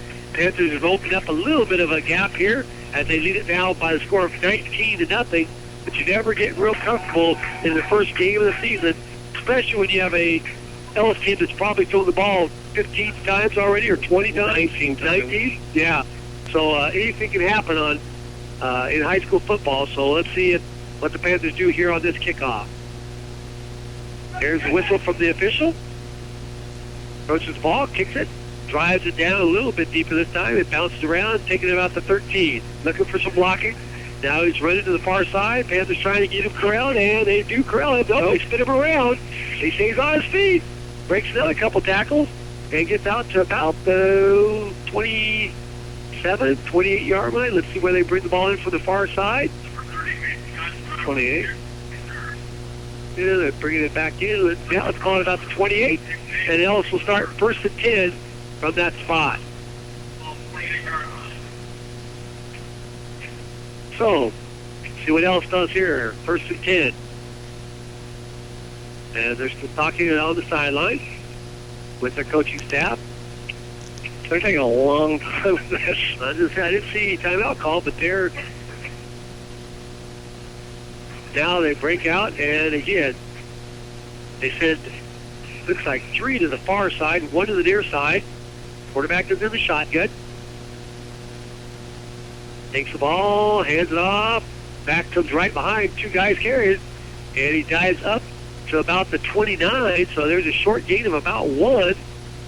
And Phillipsburg calls the timeout. Phillipsburg does call the timeout. We'll keep it right here as we've got 2:14 left to go here in the opening half of the 2019 season, and the Panthers leading at 19-0. We do want to keep you updated. Dorton and Plainville are tied. The last report, 14-14. That could be a very big game for the MCL standing. And then Smith Center playing TMP, and it was 13-0. And then last report, Smith Center leading TMP, and that's a halftime now. That probably should be a halftime, yeah. I've seen Hoisington was up on Pratt 23-0. That looks like Hoisington in some polls they're ranked number 1. In some polls we're ranked number 1. And the poll that you're not, you're flip-flop. So you're either 1.5. You know, we're each ranked 1.5. But Hoisington, the team that we figured should be pretty good this year. They have a lot of kids coming back, a lot of skilled players coming back, and we handled the first time real easy last year. The second time it was a lot tougher game. We ended up winning it comfortably, but they could be a team in our district, could be very good. Now, back to action here as they send 2 to the near side, 1 to the far side, keep 1 tight end in. Quarterback takes the ball, hands off, though he keeps it, breaks 1 tackle, and he's thrown ahead to about the 30, so he gets another yard. So now, Panthers call another timeout, looks like. There wasn't another score before half. Yeah, I was going to say, they think they've got something figured out here as the Panthers call another timeout, and I think that's their last timeout. Did they call one earlier? No, they both called 2. Okay, so they've got 1 left. Each team does. Each team does have 1 timeout left here. Again, going over the scoring, Panthers open it up with 4:25 to go in the first period. A 52-yard pass from Sides to Martin. The extra point was no good. Then in the second quarter, the Panthers scored with 5:18 to go. A 45-yard run by Ty Sides. Kick was good this time. It was 13-0 in favor of the Panthers. Then with 2:35 left to go, the Panthers scored again on a 5-yard run by Martin. And the kick was no good, and that brings us to a score of 19-0 in favor of the Panthers. Panthers just scored 24 seconds ago, and they're trying to get the ball back here to see if they can run their minute and a half offense and see what they can get going here. Now, Ellis breaks the huddle. They send 2 out to each side. Quarterback remains in the shotgun. Drops back. Now he's trying to blitz up over the middle, and that's almost intercepted just over the hands of the Panthers. So that brings up 4th down, and still 2:06 to go here. Yeah, that's twice that Boston McDonald tonight has had his hands on the ball. He almost intercepted one in the first quarter, and he had his hands all over that one. I mean, just fingertips, but it was, for a sophomore coming in, he's playing really good tonight in that linebacker position. So let's see what the Panthers can set up on this punt return. Ellis is back. They get the snap. But he's trying to angle it for the sides, and now, dropped it, and just has to fall on it. Hopefully he got over it. I think he did at the 45. He's trying to catch the ball on the run and trying to fly, and he had it, but it popped back out. And so the Panthers will start 1st and 10 at their own 45-yard line with 1:58 to go and 1 timeout. Well, it almost looked like when that punt was coming, he looked down to survey where he was going. He kept moving forward, and then he looked back up, lost it. I mean, he just wants to go before he catches the ball. Now the Panthers break the huddle. They send 2 to the far side, 1 to the near side. Tight end in tight. Side sets him down. Tight. Drops back. Wants to look for a little bit. Now he's under some pressure. Now he's going to tuck it. Runs up. Tries to make one move. Side steps another guy. Cuts back across. Spins across. And he's up to about the 40 of Ellis. So there's a nifty 15-yard run. And they'll take the time to set the flag and set this yardstick. And the Panthers are up the line. Looks like they're about ready to go. Again, Side sets him down. Clock has now officially hasn't even started yet. And now we have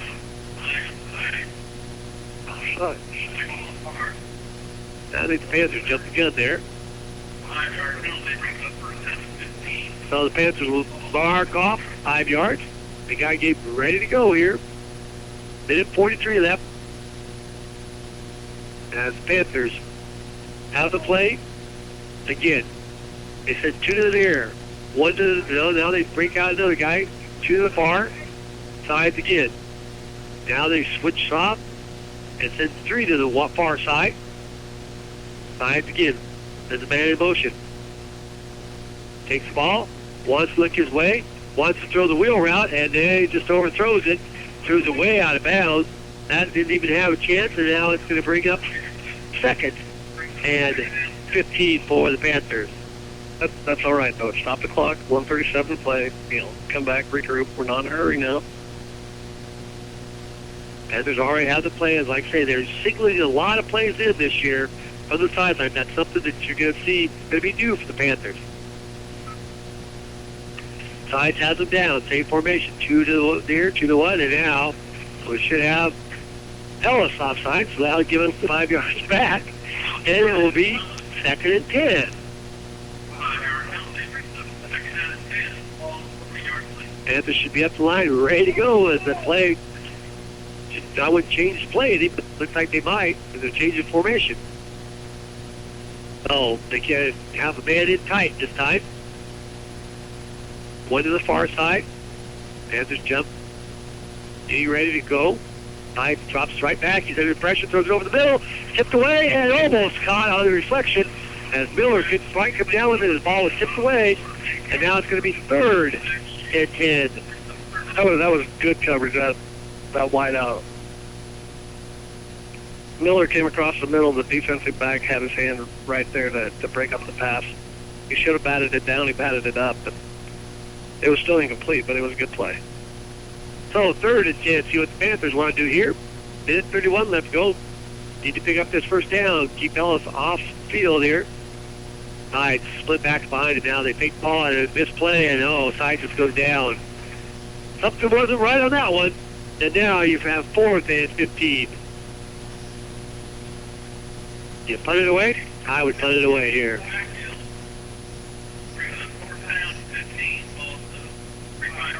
Yeah. Well, 118 and counting, they've only got, I'd say they're going to take it delay game, back it up 5 yards more, and then punt it. It looks like that's what the Panthers do to just burn some clock here.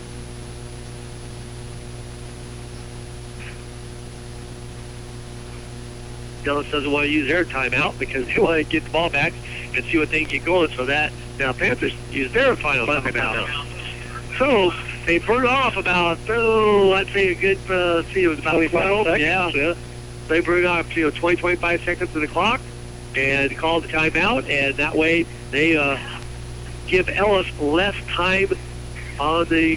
Now if you get a good punt, you can pin them down here deep, and you have the whole field to play with. And all you have to do is just don't give up the big accident play, I guess you call it. Yeah.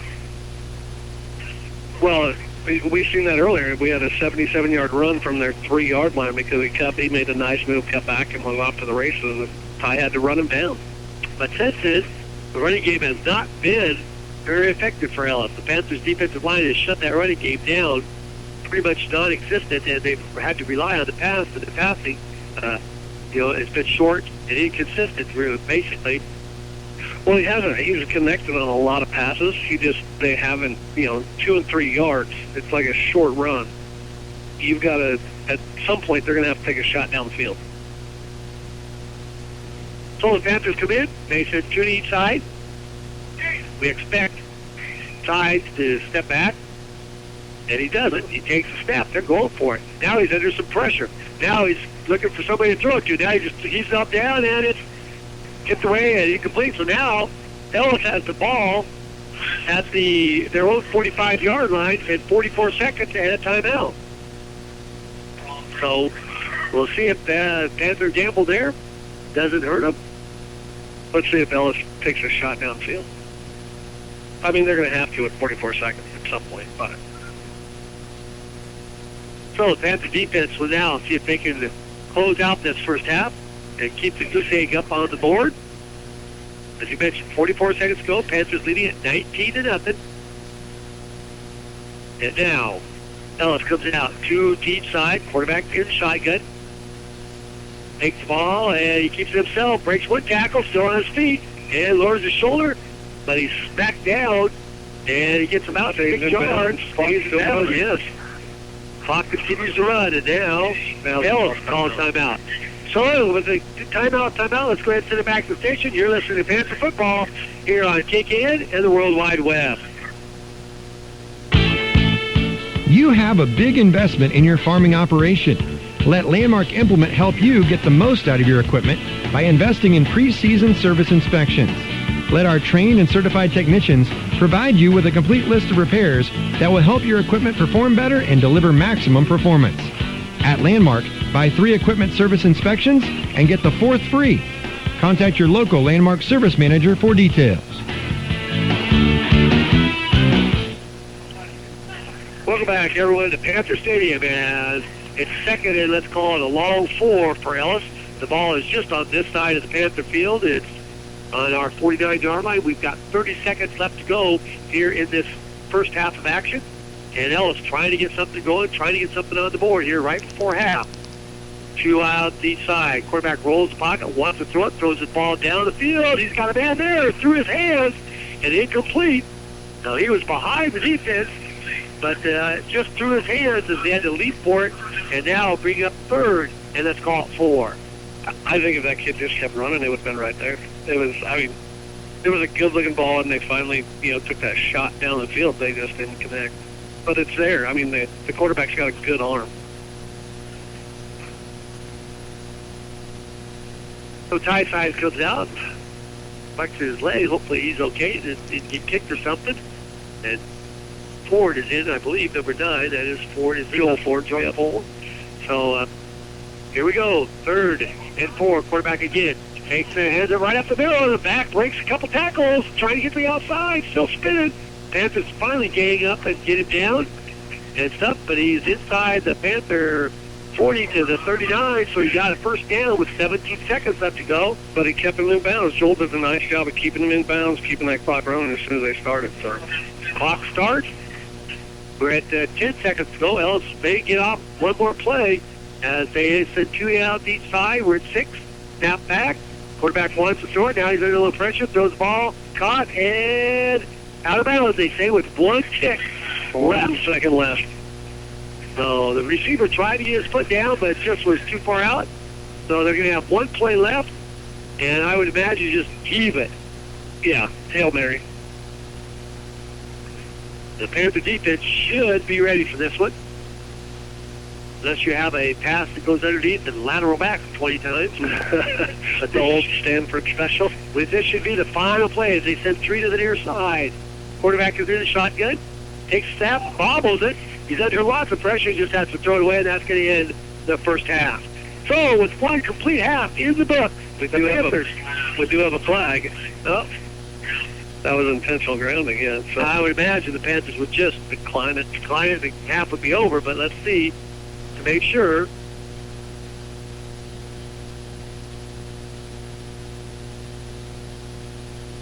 Yeah, the quarterback never got outside of the tackles, and he didn't throw it to anywhere. I mean, he didn't even make it back to the line of scrimmage, and there was nobody even in the vicinity.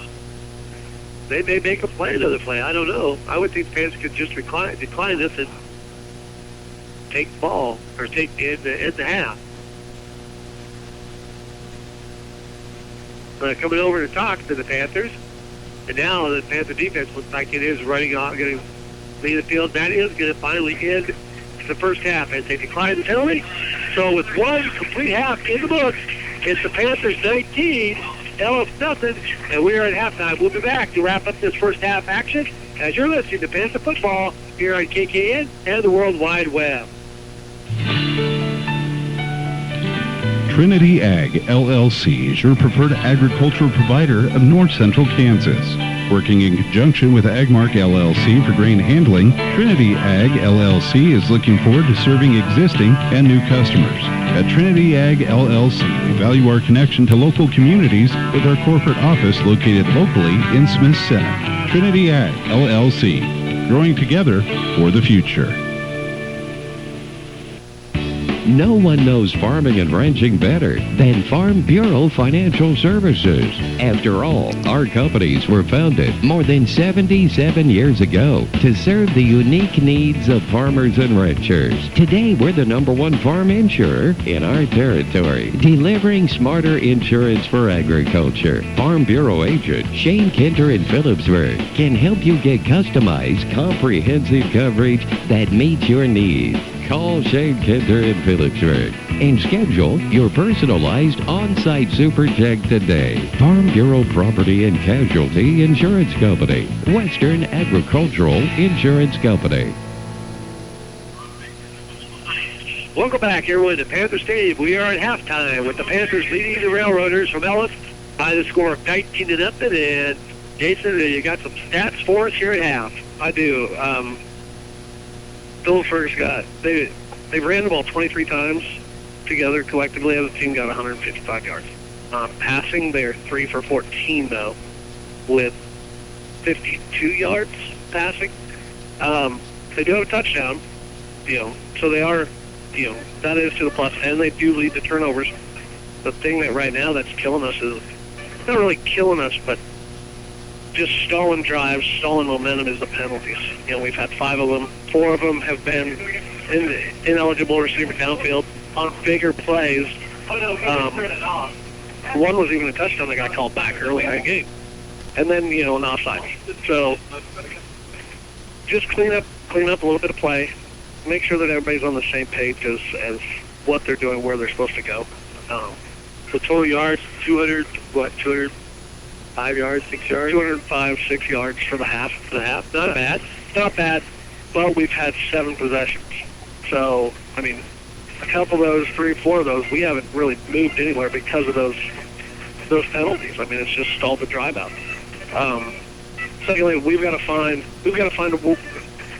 what our team is right now. We're still searching for identity. Are we going to go outside and try to break people down, or are we going to pound the rock up the middle? Don't become one-dimensional. Yeah.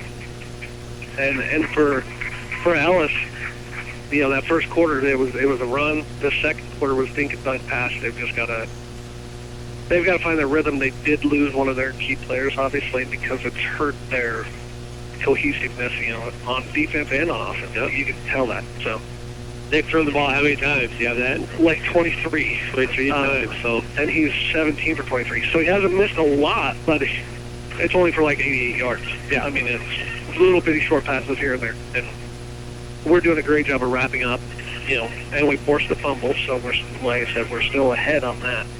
I think for Phillipsburg right now, they just need to calm down, react to the ball, and the team has to realize what kind of team they are, whether they're going to be that spread pass, run option pass, or that ground and pound, because these linemen, they still want that running from last year, the pound the ball, because we're going to get 7 yards, 8 yards. We're not used to that 3rd and 8, 3rd and 9 that we've seen a lot tonight. Yeah, I think that's going to be this combination. You're going to have to get used to their new identity and see what they go. But I think you're going to have a balance of pass again, running stuff. Whether we run the ball inside or we try to sweep it to the outside, that may be more of a coaching decision, and stuff to see how that works out. Right now we're being entertained at halftime by the Phillipsburg Marching Band as they're out on the field. We've got a little over 11 minutes before the teams return to the field for the second half, and usually they come back out, they put the other 3 minutes up on the clock, let them get, because no team usually gets out on the field on time, it seems like. But right now the Panthers do enjoy a 19-0 lead, and we do have some scores to pass on at halftime. Norton and Plainville, 22-22. That's going to be interesting to see how that game ends up. Smith Center and TNP still 13-0 at halftime. Smith Center leading. So a lot of early scores that, interesting scores just because of the fact that it is game number 1. Right. You're exactly right. Game number 1, Jitters, Smith Center, they've lost a lot of people. TNP had a lot of these sophomore juniors, like we're seeing with Ellis. They're stepping up. So it's a closer game, and it's surprising people. And Norton, Plainville, Norton could be healthy. They've had a lot of injury the last couple of years with Gavin Sproul and Jonah Ruger. And, I could go on. They've had a number of them. Last year when we played them, they only had 15 kids dressed because they had injuries. So they could be very improved this year. Well, again, the halftime performance here by the band. Let's go ahead and we'll send it back to the station for some words for our sponsors. We'll come back and look at maybe just who's playing who this tonight and bring you up to date on the scoring here. And then we'll be back and see what is going on around the league. You're listening to Panther Football here on KKN and the World Wide Web. Phillips County Health Systems is proud to support our area youth in all their academic and athletic endeavors. Throughout the school year and beyond, our providers are here to help bring out the best in your health. Each one is committed to improving the health and wellness of families and individuals in our community. When you need health care, it's good to be home. No one knows you better than Phillips County Health Systems. Small and medium business owners, cloud phone systems are for you. Get total freedom from archaic phones. Take your calls how, when, and where you want. Check it out. And when you sign a qualifying Nextech cloud phone system contract, you get some great technology free, like a 55-inch Fire TV, 3 months of Nextech TV Now, and a free Samsung S10e or iPhone XR. Yep, all of it. Call 800-588-6649. Ask about cloud phone systems. Some restrictions apply. Limited time offer. Things happen. Seatbelts, crash helmet, body armor, check. Gee, hon, we're just going to the movies. Bring it on. Hey, we understand. Things happen. That's why your independent agent offers the best in life, home, health, and auto insurance. We represent many different companies, but we work for you. Protect yourself. Call us. Rogers & Associates Insurance. Because things happen. Things happen. Locally owned and operated. That's Insurance Smart and the Biggs Agency, with locations in Phillipsburg, Smith Center, Kensington, Lucas, and Luray. See them for all of your auto, home, business, farm, and crop insurance needs. Contact Darren McDowell, Brett Biggs, Kim Campbell, Melissa Westbrook, and Ethan Coolman for any of your insurance questions. Locally owned and operated, Insurance Smart and the Biggs Agency supports the youth of the area in all their academic and athletic endeavors. Welcome back, everyone, to Kansas Stadium, as we were just entertained by the Pacers here as they did a dance routine to entertain the crowd here as the marching band is now marching off the field. Looking at some games, we don't have a lot of scores, but we'll give you an idea of who's going where tonight. In the 8-man, the number 3 in the 8-man 2 division, Osborne, traveled over to Hill City. Striegel is at Stockton. In the 11-man, of course, you have Ellis here at the number 1 or number 2 team in 2A, Phillipsburg. You have the number 2 team in 1A, Plainville, traveling over to Norton. And the last report of that game, it was 22-22 at halftime. Hopefully it travels over to Sublette. TMP is playing the number 1 team in 1A, Smith Center. And the last report we had, it was 13-0 Smith Center. Looking at some other scores, or not scores so much, but games being played. Yeah, St. John's, Beloit Tipton at the number 2 in 8-man 2, Axtell. Other area schools or ranked teams, number 1 in 8-man 2, Hanover has Pike Valley visiting them. Logan Palco is at home against Tri-Plains Brewster. Northern Valley travels up to Alma, Nebraska. Rawlins County is at home at Hitchcock County, Nebraska, coming down. The number 3 team in 8-man 1, Hodge County, has Dighton at home tonight. Greeley County is playing in Hoxie. Quinter is at the Decatur Community. And the number 2 team in 8-man 1, St. Francis, is out at Wallace County. That's some of the more kind of area. Beloit is at Fairbury, Nebraska, which is travel. Ellis is at Ellsworth. Or Russell, I'm sure. Excuse me, Russell is at Ellsworth.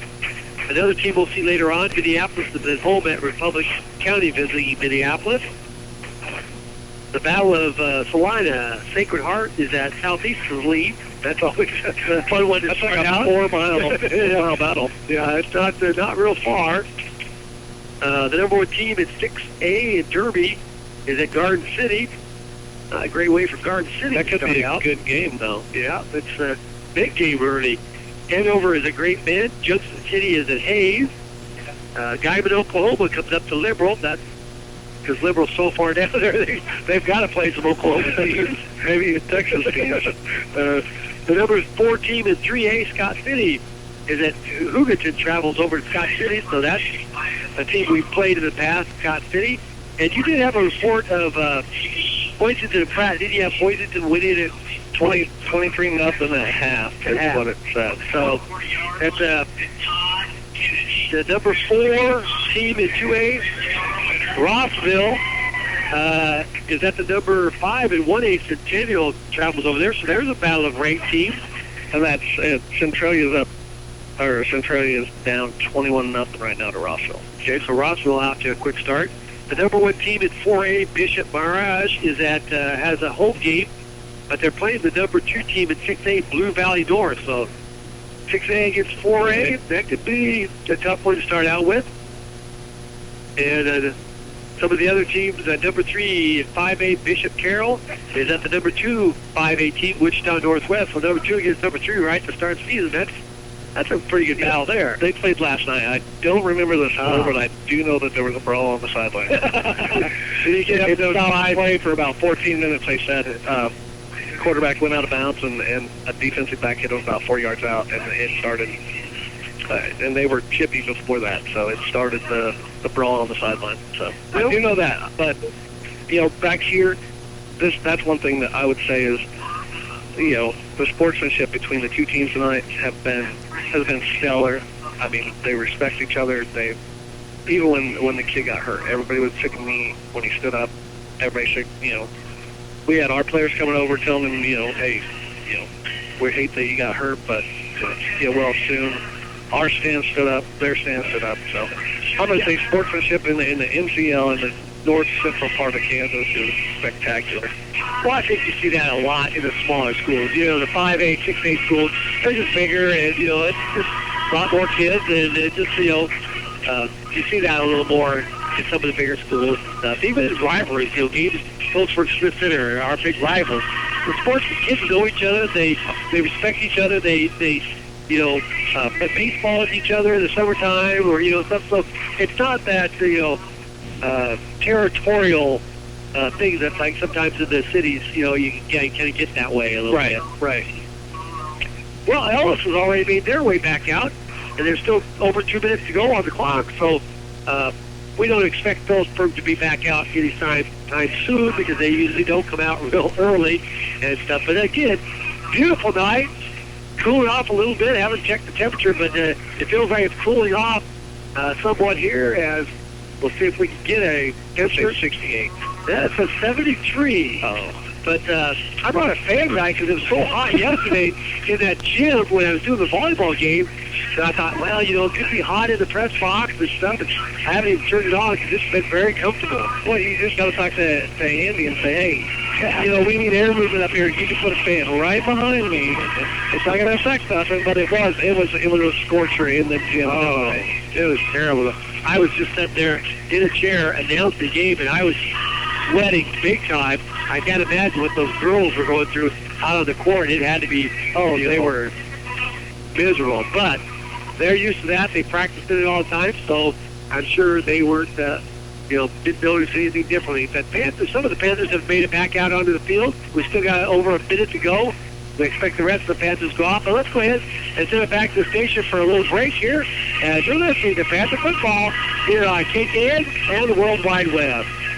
Coombs Trucking of Phillipsburg is a family-owned business. They're proud to support area youth and community activities. They offer local and long-distance transportation, vans and flatbeds. Most trucks offer GPS communication systems and cell phone communications for locating drivers anytime. When it comes to hauling your loads, it's Coombs Trucking, East Highway 36 in Phillipsburg. Coombs Trucking, 785-543-2759. That's 785-543-2759. When you hear B&B Ready Mix, your first thought is concrete. But did you know that B&B Ready Mix in Phillipsburg also has the materials you need to get the projects around your house completed? Maybe you're looking to do some new landscaping. B&B Ready Mix has river rock in a variety of sizes to choose from, along with stepping stones and topsoil as well. Are you updating your feed yard on the farm? B&B Ready Mix has preform 8-foot J-bunk feed troughs and preform fence posts to help your project along. Just give B&B Ready Mix in Phillipsburg a call at 785-543-5133. You have a big investment in your farming operation. Let Landmark Implement help you get the most out of your equipment by investing in pre-season service inspections. Let our trained and certified technicians provide you with a complete list of repairs that will help your equipment perform better and deliver maximum performance. At Landmark, buy 3 equipment service inspections and get the 4th free. Contact your local Landmark service manager for details.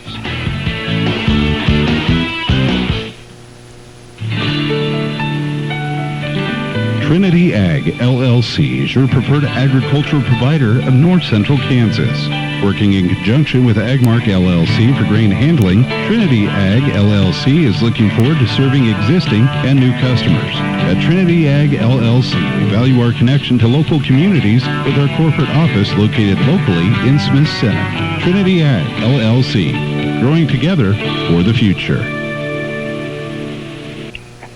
Welcome back, everyone, at the Panther Stadium as both teams are out on the field warming up. We've got a little over a minute 50 to go here as the officials put back on 3 minutes to let the Panthers warm up completely. And we should be back to action here very, very shortly. As, again, we'll update you on some of the scores we have. The last score report we had from Dorton as Plainville travels over to Dorton, and it was 22-22 at halftime. And the Smith Center TMP game at halftime was 13-0 in favor of Smith Center. So a little bit of surprise in some of those games. We expect Plainville-Dorton to be a very closely fought ball game, but the Smith Center, TMP may be improved. Smith Center may be struggling a little bit like the Panthers did there in the first half. Right. Well, TMP, I think this is their third coach in 3 years now. So, I mean, to have them ready to go against Smith Center and only be down 13 at halftime, he's got those kids believing in themselves right now is what it sounds like. I mean, yeah, they're down, but in the past they've been down a lot more than that. Yeah, and as I say, that is halftime, so they're halfway through. So you have a pretty good showing, really, against Smith Center, the number one team in 1A, starting the season out anyway and stuff. And it'll be interesting to see how those scores end up. We don't know if we'll have a final by the time Coach Covington gets up here for our, after the game interview, but again, nevertheless, they're doing well at this point.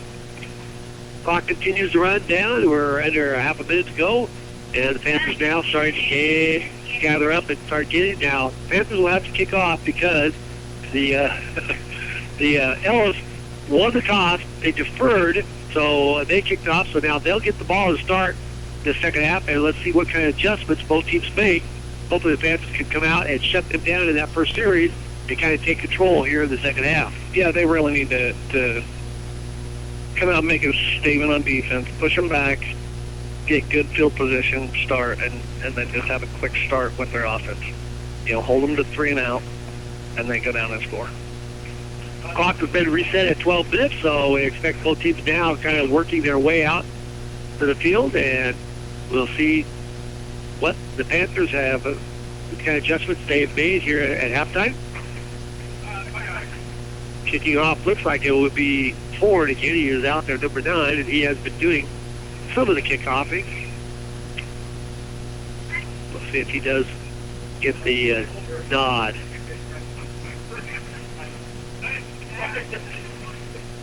No, it's going to be number 5. So that's Ethan Lightning, Tex.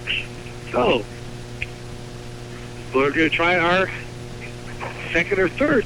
We're gonna find the kicker. We're going to find the kicker. So everybody's going to get their chance here in this opening game. And Lighting will kick off here as he goes back, faces himself back, and now he'll just wait for the signal from the official. There is the whistle, and he approaches the ball, kicks off, and comes down, and it's going to be caught at about the 20, 25.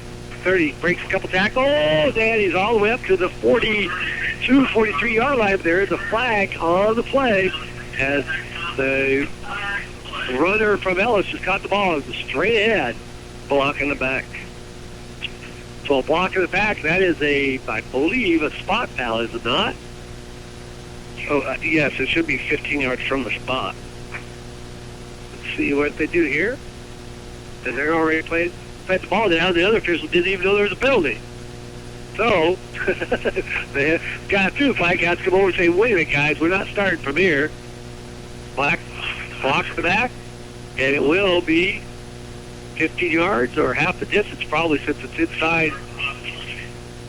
No, it's just a 10-yard spot penalty. So instead of starting at the 42, they're starting at the 18. That's a big difference. That's 24, 25 yards. So the Panthers get a break on the opening kickoff. Let's see if the defense can come in and shut the offense down. Now, Ellis breaks the huddle and starts the second half. 19-0 again. The Panthers on top, just ready to start second half action. One out to the far side, to the near side. Panthers coming up closer to the line. Quarterback hands fall off the back. He breaks one tackle, falls down, and they touch him down. He gets to about the 20. Had a little running room, but the defensive backs were coming up hard, so he wouldn't have got a lot. But yeah, he just got tripped up right at the line. He's seen the hole. The hole was there, and he just got tripped up. So let's call it 2nd and 9 for Ellis. As again, they break the huddle and send 2 to the near side. Looks like they only sent 1 to the far side. Tight end is to the near side. Quarterback is in the shotgun. One back behind him. Now they pitch the ball out to the running back. Tries to cut back in. Makes one guy miss. Panthers come up, and he gets to about the 24-yard line. Almost to 25. So he gets a gain of about 4, maybe 5 on the play. He's going to bring up a 3rd, and let's call it 5 for Ellis. That was a nice little dive. They ran a guy, pulled a tackle, a guard from the other side that caught the end, and Spurs had to come back off his end position just to make the tackle. So now they go to 2 outs each side. Tied into the far side, so that's a tackle. They have everybody else out. They hand the ball off. No, quarterback keeps it. Tries to get to the outside. Panthers come up. They had to make a shoestring tackle and drop him for about a 2-yard loss. So that's going to bring up 4th down. And let's call it 4th and about 6. Yeah, that was a great tackle on Ty's side. You're not gonna get your pads lower than him, so just tackle him at his ankle. And that's 210 pounds going against 155, 160. I think they got 155 pounds per Ty. So Ellis back his ball, cuts in now. The Panthers are on it. And the Panthers, I think, come up with it. Yep, fumble on the play, and coming right in there. Was that Leidig? I'm not sure if it was. I think it was number 5 get the ball, but somebody shot. Yeah, I think somebody shot right in there. Oh, Burris got it. So Panthers have it 1st and goal from about the 6. So Panthers get a break here. If they punch this in, they really do start to take a little command of this game now. Panthers break the huddle. Tie side sets them down. Man comes in motion. They fake the ball, hand it off, and now tie side gets it and scoots in right up the middle. So with 9:59 to go, it's a touchdown by tie side, a 6-yard run, and the Panthers now lead it by the score of 25-0.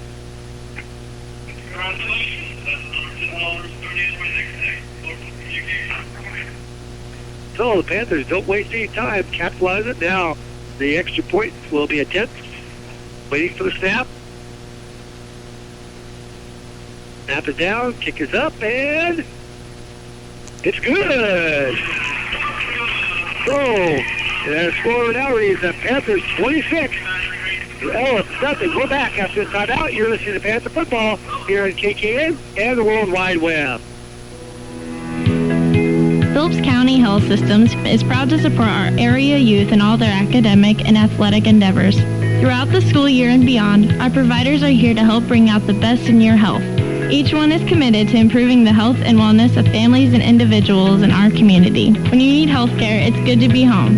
No one knows you better than Phillips County Health Systems. Welcome back, everyone, to Panther Stadium as the Panthers get the break on the handle the punt and get the ball at the 6 and cash it right in, and now have up the score to 26-0 over Ellis. So Panthers once again will be kicking off to the Railroaders, and we'll see what they can do here with their second possession. Yeah, one play drive, 6 yards. And that's kind of what they needed to do. Have a defensive stop, take over the game, and just slowly go. Now you can start working your spread and everything. You've got that cushion just to get everybody confident in it. Well, and you expect Ellis to come out, and you got to start opening it up. Yeah. Kickoff coming down. Nice kickoff. Caught at about the 16, 17, 25. He's up to about the 30. Breaks to the outside. Makes a couple guys miss and gets the ball back to almost the 40. I think he's going to be a little short of the 40. But a nice quick return by Ellis.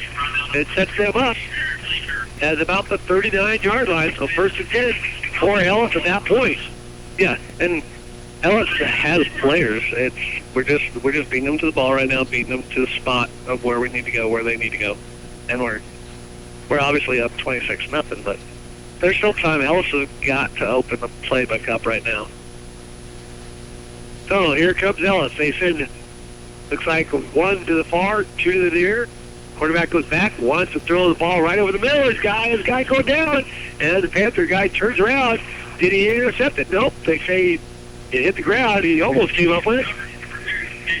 As Keaton was running step for step with it, the ball was a little under throw, and Keaton had it played on the ball. Yeah, that was a great play. There was a lot of contact on that side. It could have gone pass interference on either side. They were really John with their hands for position on that. So pass is incomplete. Brings up second attempt, but that ball was thrown 20, 25 yards down the field. A little bit trying to stretch the field here now. I wouldn't be surprised if they come back with an inside run. They've ran two plays downfield now, and they're trying to spread everybody out. They send 1 to the far side, 2 to the near side. Now the back goes out to the far side. Quarterback is all alone by himself. Takes the ball, wants to throw, trying to throw it down deep, and neither one of them, the receiver or Simpson, had no idea where the ball was. It could have been an easy catch if the receiver had any idea what was going on. Yeah, that was a great ball. Neither of them seen it, though. Now Simpson's coming off the sideline. Looks like he's cramping up.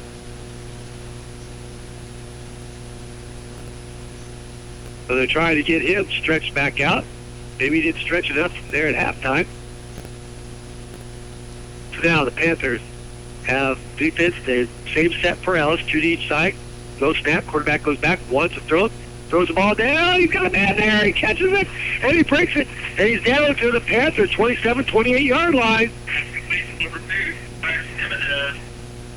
That's a 32-yard pass play. That was a nice wheel route there. The kid just delayed a little bit and then went behind everybody. So they start to open it up, and they get the break that they needed as they've got the ball down to the Panther right about the 29-yard line, 1st and 10. So no Quentin Ellis is there trying to get on that scoreboard. They sent 1 out to the far side, 2 to the near. Back is behind him now. They hand the ball off the back, and he cuts right up in. He's got some territory, and he's down inside the 10. As now they're starting to gash the Panther defense. And now we have another player down. We have another Ellis player. Looks like he's cramping on the sideline over there, too. I mean, he went down immediately. So maybe it's hotter than we think out there. I don't know. What do you think with the last 2-3 days of it being hot, cooler? I mean, I know both coaches are preaching, fluids, but when it's 75 degrees, these kids aren't going to drink. Yeah. I had to force feed my son to drink fluids on days like this because they're like, yeah, I'm good. It was a nice, 21-yard pickup by Pfeiffer. He made some shifty moves and got it down. Now we're in the red zone. Yep, ball is right at the 10. So I think it's first and goal to go because the ball is inside. The nose of the ball is inside the 10. So Panthers going to have to come up with a stop here. Again, Ellis is threatening. They have 1 to the near side, 2 to the far side. Hand the ball off to the second back. He intercepts. And diving for the end zone. He's down inside the 5, looks like. As they bring the ball back in. And it looks like they put it down about the 4, maybe. So a second and goal to go for Ellis. That was a nice run. He ran hard, taking Phillipsburg Panthers with him. It's not that we missed tackles. He was just carrying them. So we've got 8:52 to go here in the third quarter, and Ellis trying to fight back after the quick touchdown by the Panthers. Now Ellis sends 1 wide out to the far side, 1 to the near side, 2 tight ends in, 1 back behind. Quarterback hands off, and this time the Panthers get in there. Looks like that was 70.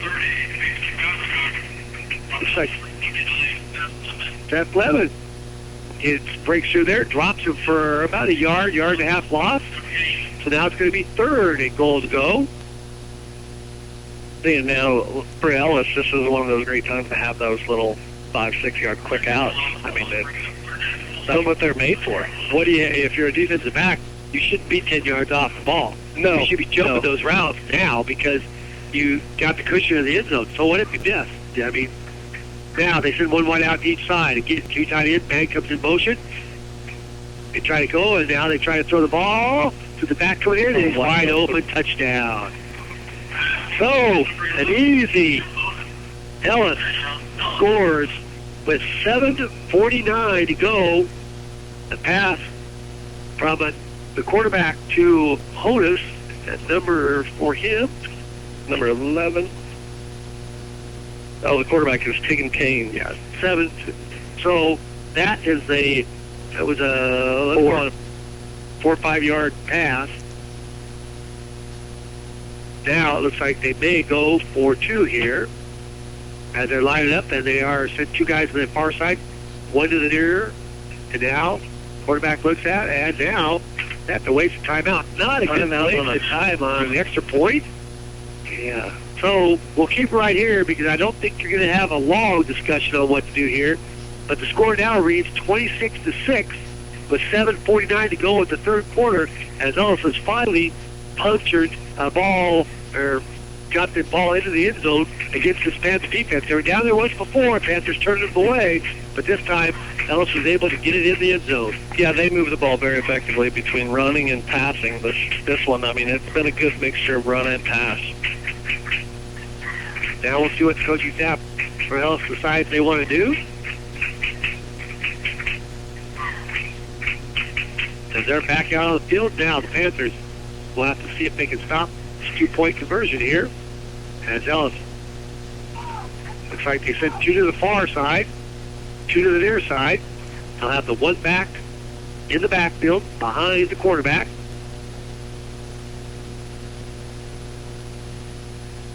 See if the Panthers can turn this 2-point play away. Now the officials look like they're in the right spot. And snap goes back quarterback. He wants to throw it, throws it over the middle, and it is caught for the 2-point conversion. So a 2-point conversion is good. So now the score reads the Panthers 26, Ellis 8. We're back after this timeout. You're not listening to Panther Football here on KKN and the World Wide Web. Small and medium business owners, cloud phone systems are for you. Get total freedom from archaic phones. Take your calls how, when, and where you want. Check it out. And when you sign a qualifying Nextech cloud phone system contract, you get some great technology free, like a 55-inch Fire TV, 3 months of Nextech TV Now, and a free Samsung S10e or iPhone XR. Yep, all of it. Call 800-588-6649. Ask about cloud phone systems. Some restrictions apply. Limited time offer. Small and medium.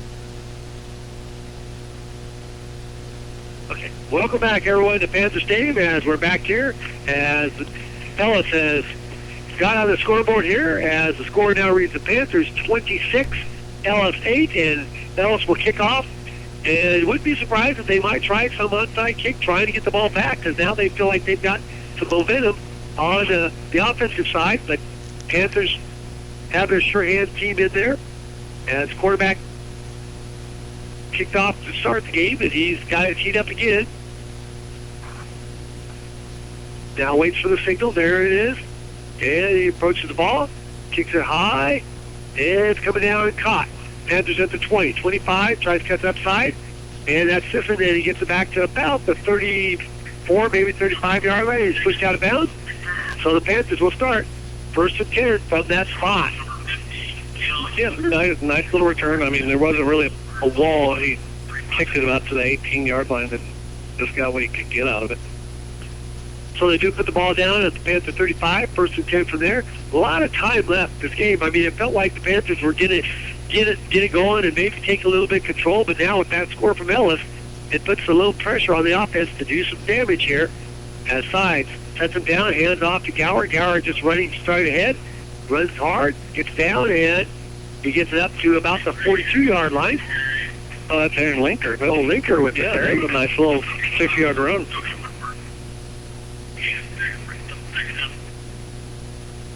So the Panthers keep the ball on the ground. They send 3 to the far side, 1 to the near side. Side now sends the man in motion. takes the ball, and we have a ball stop before it even gets going here. False start. False start. Aaron Linker was a little bit in front of the snap there. So instead of 2nd and 4, it brings up 2nd and let's call it almost 8. I don't know if 4 and 4 doesn't add up, but I'm reading the scoreboard and they say 9, but the yard marker is at 8. So Panthers 2nd down anyway, as they send 2 to each side. Sides again, takes the ball, hands fall off, and this time Linker is caught and thrown for maybe a lost back, another yard, and it's going to bring up 3rd down for the Panthers. 3rd, let's call it almost 10. He's almost back to the original line of scrimmage.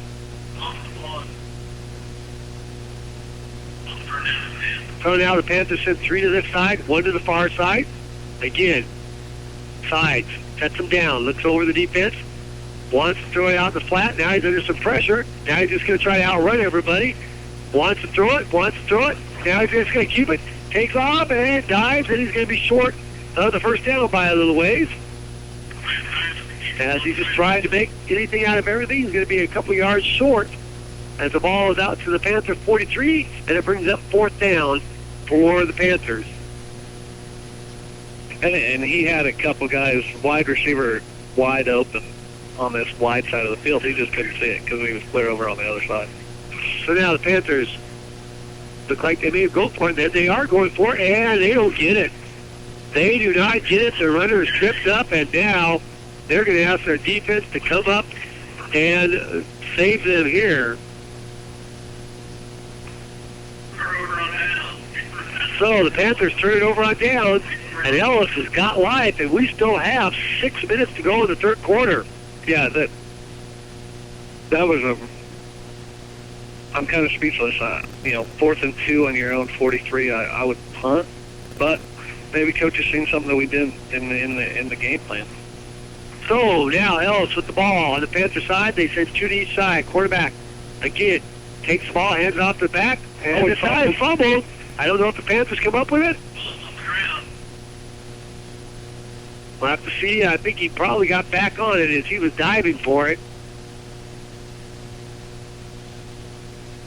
Yeah, it looks like he got back on the ball. So no gain. Let's call it 2nd and 10. Clock continues to run as now Panther defense trying to dig in here, come up with a stop.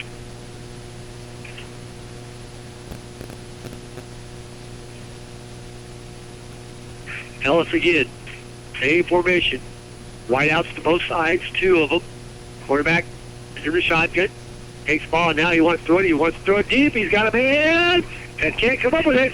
They're going to call pass interference.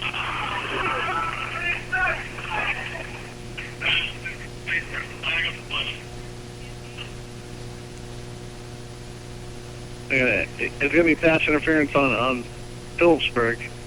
He was double covered, and to me it didn't look like neither of them touched him, but I'm 45 yards away from the field too, so yeah, maybe they seen something I didn't. So pass interference should give Ellis 1st down. So the ball is going to be moved to the Panthers 30-yard line, 1st and 10 for Ellis. So again, not putting it away. You give Ellis life here in this 3rd quarter. Now Ellis has 2 tight ends in tight, 1 receiver to each side. Quarterback takes the ball, hands it off the back, makes one guy miss, breaks a tackle, still on his feet, still running. Now he's finally bounced out of bounds, and the Panthers now, they must be getting tired because they're missing tackles. Yeah, they're just not wrapping up, not going through the ball carrier. They're still playing thud like in practice. They're popping them and letting them go, popping them and letting them go. Gain of 8 on the play. That's called 2nd and 2. So now Ellis has their full playbook at hand because short yardage to make here. They can throw the quick pass, close the end zone. They can do a lot of things here. Yeah, it's wide open right now. Again, they come out, same formation, 2 to the far side, 2 to the near side. one back behind the quarterback. He goes back, wants to throw it, under a little bit of pressure, and now they finally get him, and now a flag comes in. I suppose they got his face mask or something. No, that was just a beanie. He was throwing it down for a marker on the fumble. He fumbled. I didn't know he fumbled. Yeah, he fumbled the ball and then Got on it, huh? got back on it. Okay, a big loss of about 8, 9. So now it's 3rd and 11, so the defense did a job on that play, and they've got to come up with a couple more here, because you imagine time kind of getting against Ellis, but you're in 4-down territory, I would think, here. Yeah, you've got to be. Now, Ellis sends the same formation, 2 to each side. Quarterback drops up, runs, rolls his pocket out, throws the ball on the flat, and it is incomplete. As good defensive over there. They had 2 receivers over there and 3 defensive backs in the same area, so ball goes incomplete. Now it's 4th and 11. Yeah, Phillipsburg was actually in that cover 2 zone right there. It's where they had 3. They had the linebacker, safety, and the defensive back all on that, over there in that area.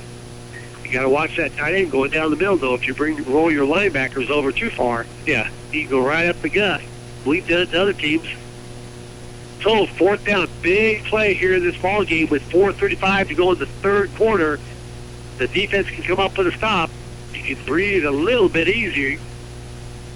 And now they send 1 to the far, 2 to the near. Tight end is in tight. Now the running back goes into the slot to the far side. Quarterback goes back, he drops the ball, and he just has to throw it. It's tipped, incomplete, and the Panthers come up with this defensive stop. That was a nice defensive series there. I mean, it started off pretty bad where it was 2nd and 2, and now we get a turnover on downs. You know, so we're even on that category. We've got a turnover on downs, they've got 1. Good thing the quarterback just mishandled that ball because the snap was to him. He just dropped it, and that threw the whole timing of that play off, and Panthers were fortunate enough to rush. Now the Panthers go into a huddle. So they're going to start using a little bit of clock. It might be a little early. You got to get some first downs and get the field flipped again, guys. They send 3 to the far side, 1 to the near side. Again, side sends the man in motion. Takes the ball, hands it off, and Martin trying to get outside, cuts back inside, drops the ball. I think the Panthers got on it. But the Panthers taking Keaton right there to bounce on the ball as Martin fumbled the ball, but not before he got a gain of about, let's call it 7. So brings up 2nd and a long 3 for the Panthers. Yeah, he was running with that ball near side to the field, and that's easy stripping. Now the Panthers, they show the blitz. They hand the ball off to Gower. Gower gets it back to about the line of scrimmage. Not much, maybe a half yard. Let's call it, again, 3rd and 3, maybe 2.5. Panthers going back to that up-tempo, trying to get something going here, trying to break it, keep Ellis guessing. All right, again, now Ellis showing blitz. They come up the middle, they hand the ball off to Gower. Gower lowers his head, and he doesn't get the first again. As he's up over the 40s. Now, let's see what the Panthers do here on 4th and short again. I say get punt formation and go a hard count. If it doesn't work, then punt it. I mean, right now, last time they didn't do that, it resulted in a touchdown. So let's keep the momentum. It's 4th and short, but See what the Panthers do now. Side goes back into punt formation. Ellis maybe coming after this one. Snap is back. Punt is away. And it's a good punt. Going for the sidelines, and it goes out of bounds. Let's see if we get a good spot. As he's going to stop, and he just goes where the ball hits. Oh, no, now he's walking back. Oh, okay. He didn't walk very far. I think he just sees where the ball hits and then guesses that because he's not looking up where it crosses the out of bounds line. But anyway, punt goes from about the 40 to Ellis's 30, so it's not a long punt of about 30 yards, but it does kind of flip the field and puts the defense a little bit, gives them a little more yards to work with. Right. Clock continues to run, not there yet, but we're at 2:51 here in the 3rd. Now Ellis sends one wide out to the far, 2 to the near, tight end is tight. Quarterback goes back, he wants to throw ball, it's caught. Down sideline, and He makes a nice move. He gets it up to about the 45. So, nice little 16-yard pickup there. Right out of the gate, here comes Ellis. They're going to pitch go all night long. He's got time. And I think they're doing is rolling the pocket out.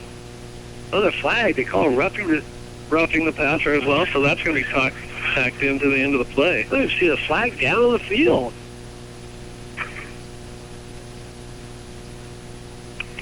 So is that an unsportsmanlike in high school then? I don't know.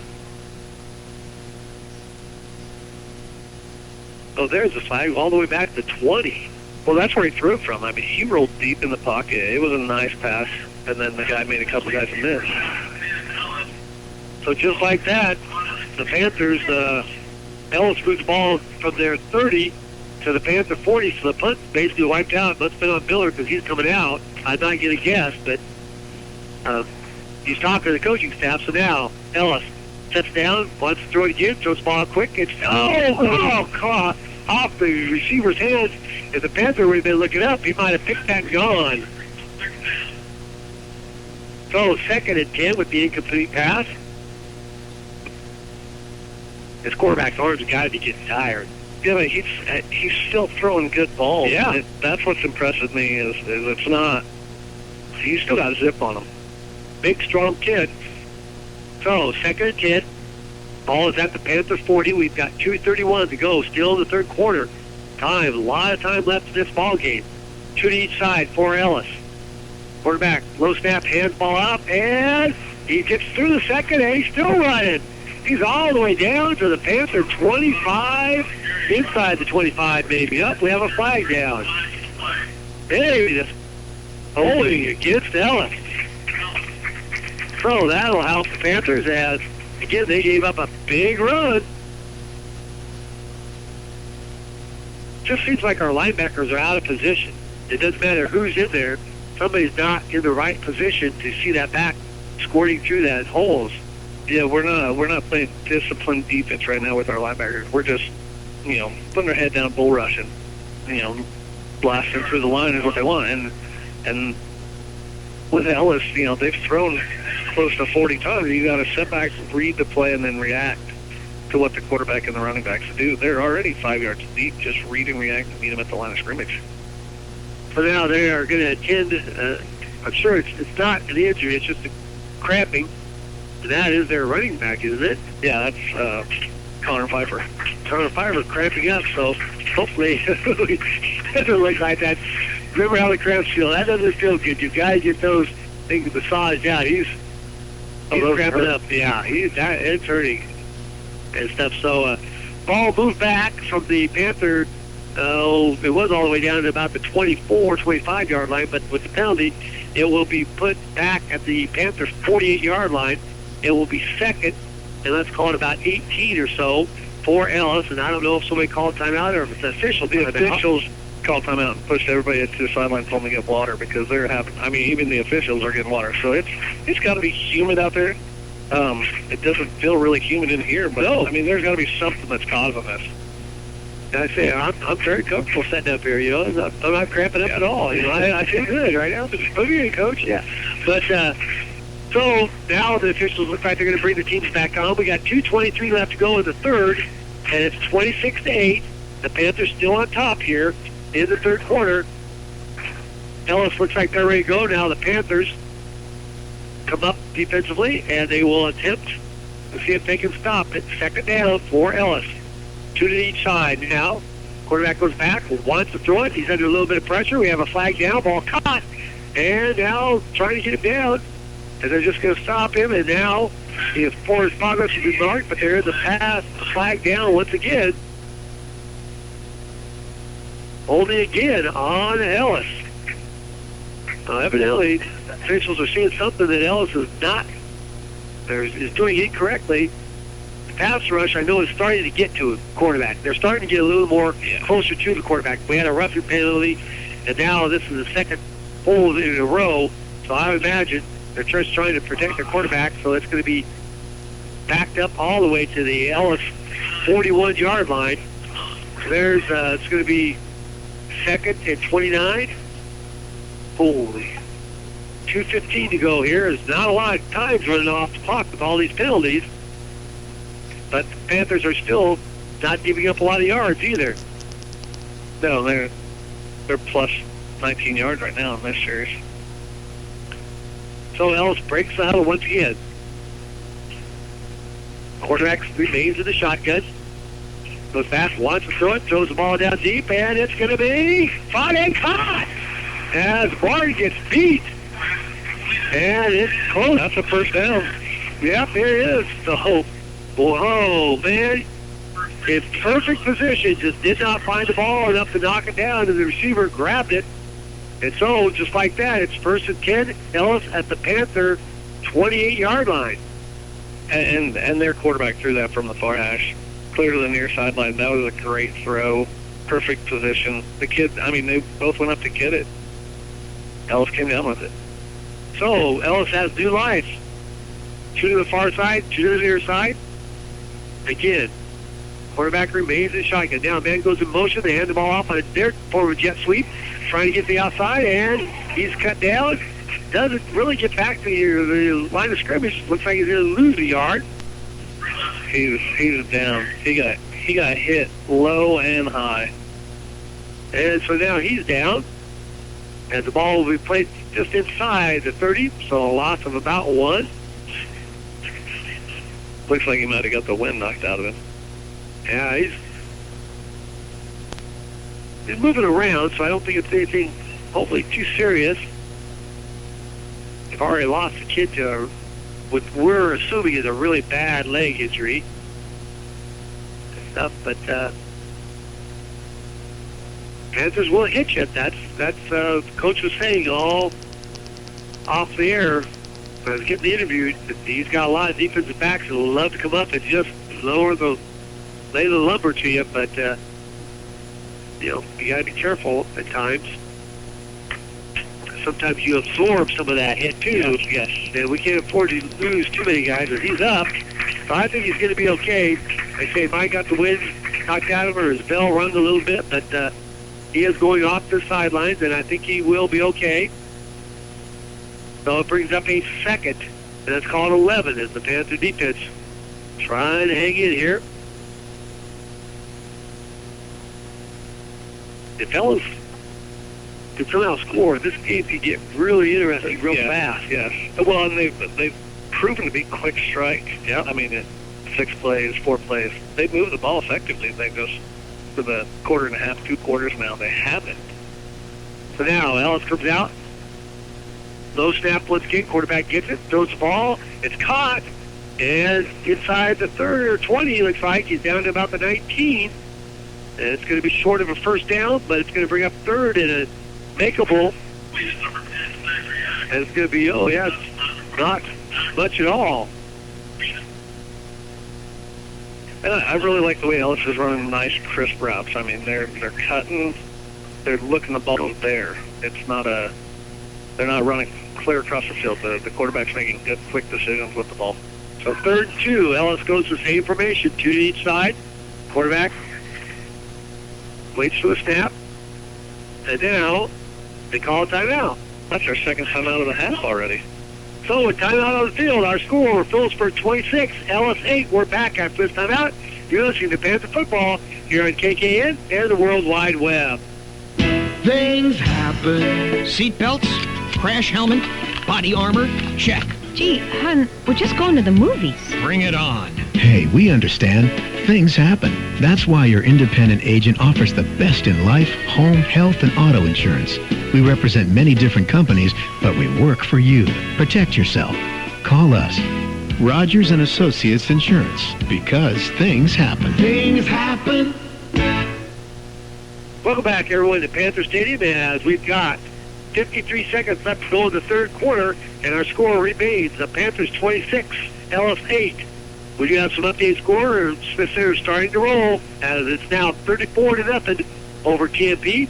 And at the end of 3, our report is that Norton and Plainville are still tied at 22-22. So, some pretty good games there.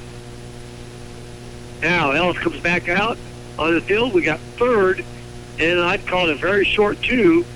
So they have some options here. They can go for the pass and go for it on fourth. They send 2 out each side. Quarterback remains in the shotgun. Snap is good. They hand the ball. No, he throws down on the flat. Guy catches it. Tries to make one guy miss, and he's going to be stopped. I don't know. I think he's going to be short. I think he's short. That was really good coverage. He made the first guy miss, but the second guy wrapped him up, and again, the kid was dancing, but he's not going anywhere. He was just juking in one spot. So it becomes easier to tackle when you do that. Almost lost fellow on the play. Actually lost about a yard. It's called 4th and a long 2. Clock continues to run for him. Yep, we're headed into 20 seconds here in the third. So here's a big play, boys. The Panthers can come up and stop them here and start the fourth quarter in good shape. Now, quarterback snaps, hand the ball off. He keeps it himself, and he breaks tackle all the way down, and he's in. Touchdown. Quarterback keeper for a 20-yard run.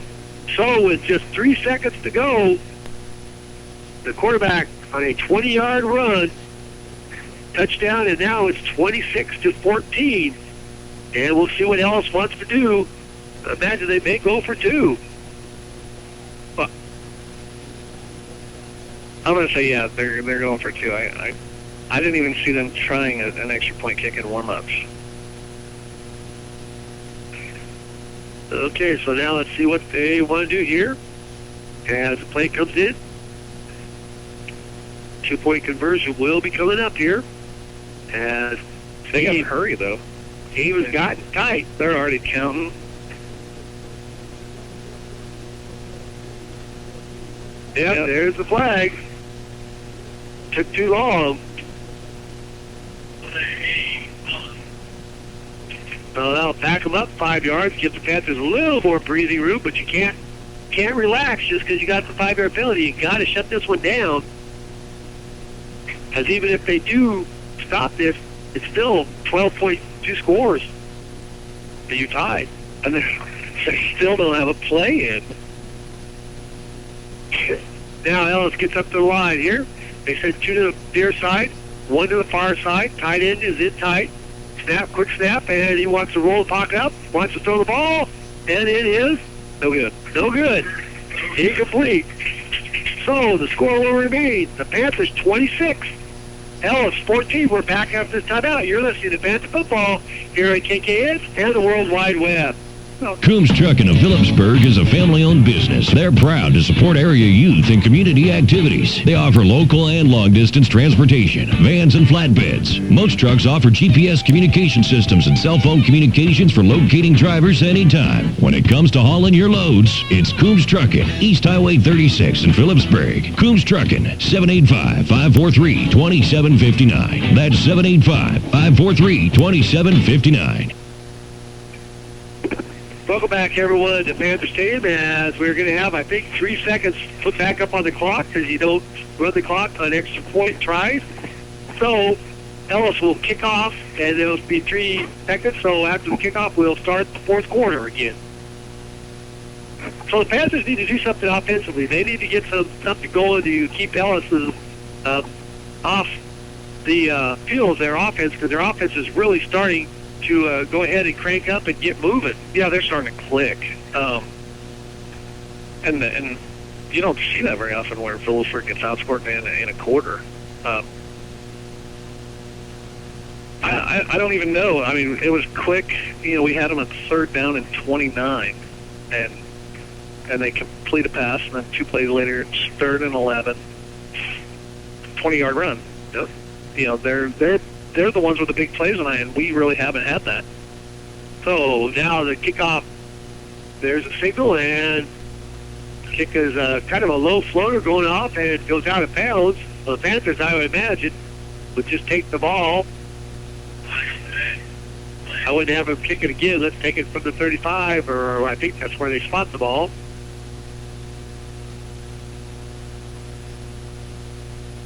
Or is it where it goes out of bounds? I thought they were way down to 35. Yep, no, they're going to spot where it goes out of bounds. 38-yard line. So it'll be 1st and 10. Panthers have the ball at their own 38-yard line, and they need to get something going here offensively to keep Ellis off the field. So the Panthers break the huddle. They send two to the far side, two to the near side. Sides, sets them down. Now it's a quick throw out to Miller. Miller catches the ball, trying to make one guy miss. Just side steps over somebody, dives in, gets a nice 9-yard gain. A lot of all that on his own effort, just running after the ball.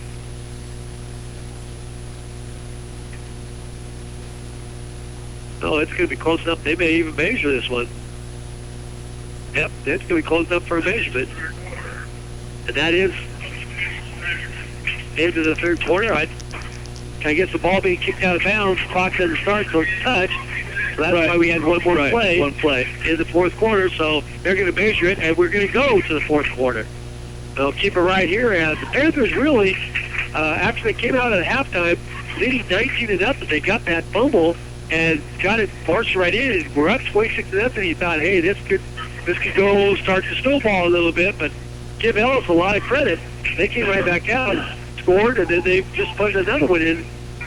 Well, it's close. Right, and Ellis really dominated time of possession. We only had 8 plays the entire quarter of offense. You know, we had one for a touchdown, and then we had 7 others where ended in punt or turnover on downs on the downs.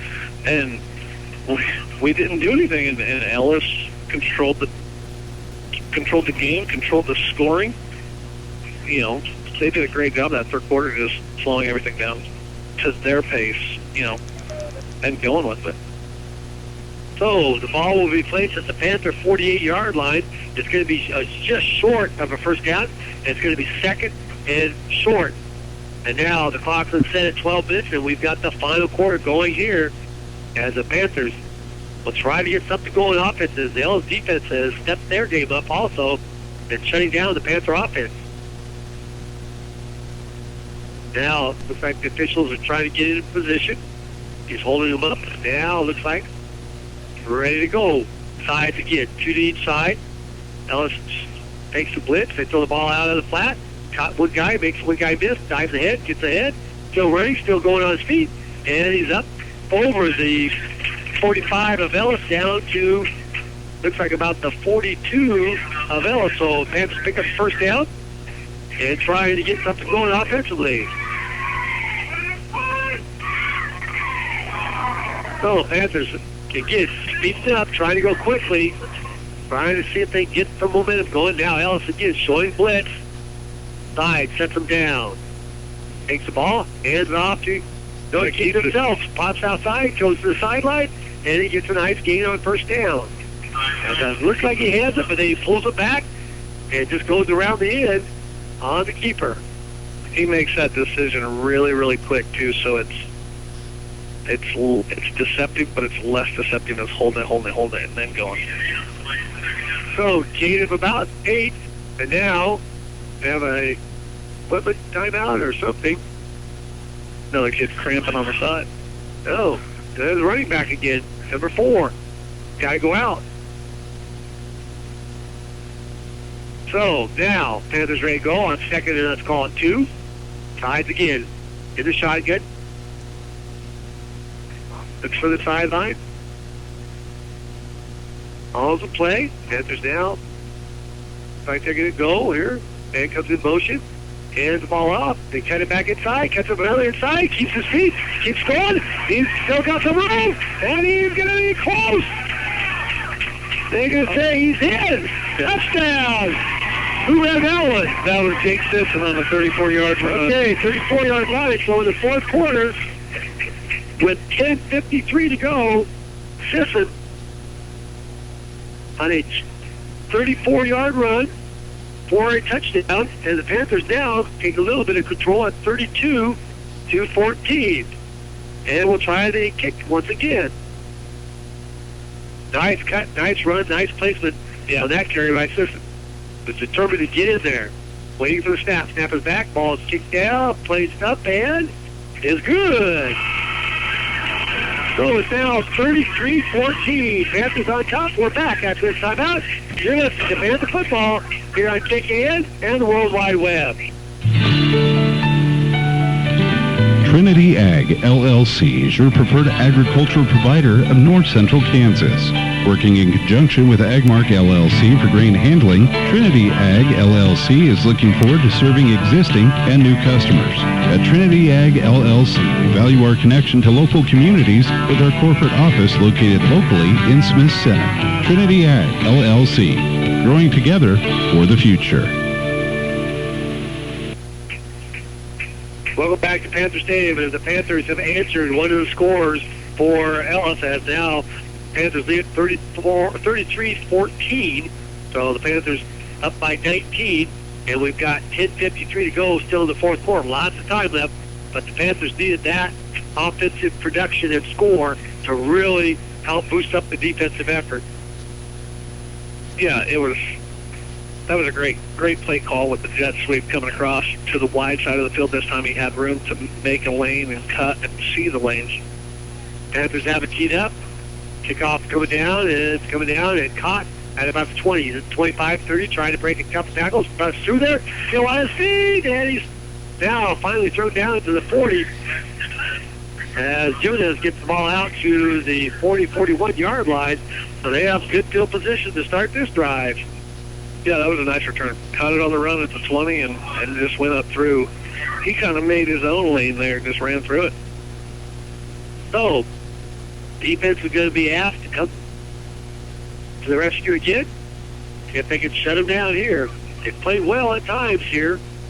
But Ellis has been kind of clicking on offense here in the second half. Now, same formation by Ellis, two to each side. Oh, he wasn't set.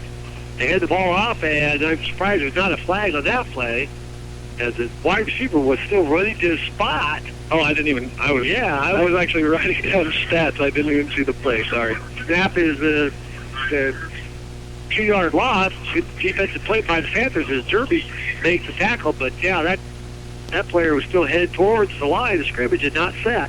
Right in front of the official, too. But anyway, 2nd and 12 for Ellis. Again, same formation. Two to each side. Quarterback is in the shotgun. Ball rolls back. Throws the timing off. Now he just throws it in as it should be. Oh! Goes incomplete as the receiver Had to become the defender there. Yeah. That was a great play on Ellis, where he had to become the defender. As now Ty Sides shaking up a little bit. He comes off the sideline. As they threw him down, I thought he was going to get the pick. Yeah. But it's 3rd and 12 for Ellis.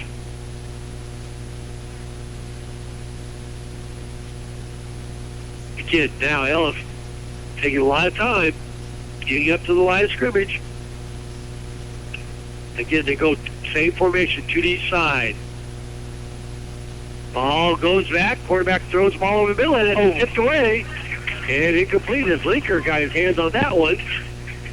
That's going to be 4th and 12. So, boy, if you're Ellis, do you go for it? Time's running out. Well, you're on your side of the field. That would give them a short field, and they just scored from about that far out. I would say punt it. You better watch the fake. Right, and right now the starting punter is on the sideline, so it would be a great time for it. Quarterback is the guy in the middle. And we got nobody covering this guy. Here's bad snap. Kick is not bad. It's going to hang it up and take a yellow bounce and go down the sidelines, and it's going to be dead at about the 37, 38-yard line. Seems like there was a lot of players jumping around and not in the right position, but the Panthers will have the ball at their own, let's call it the 37-yard line. Well, now they mark it at the 36, so Panthers will start 1st and 10 there. We've got 9:50 to go. Again, the Panthers leading by the score of 33-14. Now, if you can run some clock here, don't know if this offense is designed to run a lot of clock, though. Well, and with these spreads, you can. I mean, you can dink and dunk and 3 to the far side, 1 to the near side. Now a man comes in motion to the near side. They hand the ball off to him, and again he cuts it inside, trying to outrun the defensive. Sessions got the corner, and he's turning it on, and he's right down. They wanted a horse collar tackle, but that was not a horse collar tackle. He caught him under the shoulders and drug him down. But he did run him down. That was a great tackle. He had a good angle on him. Sisson takes it from the Panther 36 all the way down to the 35. So there's Ortinho and 29-yard run, basically, and the Panthers are in business once again. Again, side sets him down. This one goes in motion the other way. Again, they hand the ball off to him. He's looking for a little cut. Now this time, a flag comes in. I don't know what that's going to be. I'm going to say holding. Now that could wipe out. As I don't know why you're insisting again.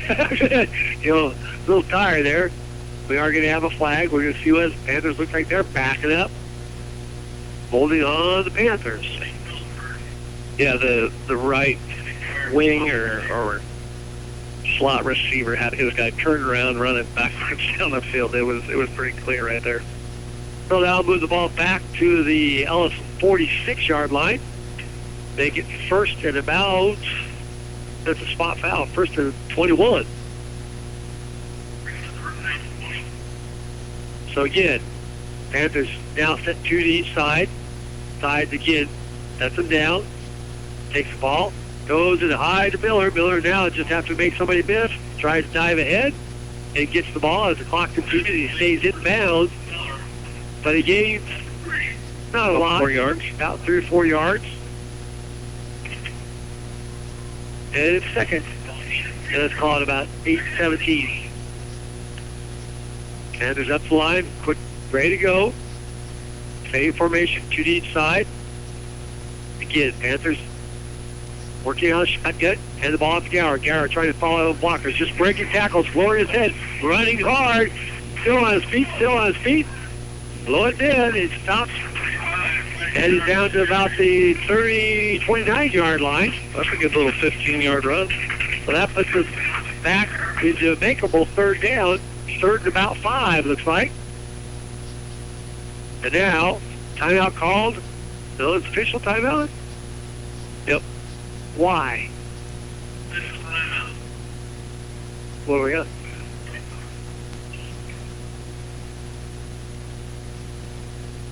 We have an equipment malfunction? I don't know. One of the kids went off, and now they're letting them substitute back in. Why would the officials stop momentum?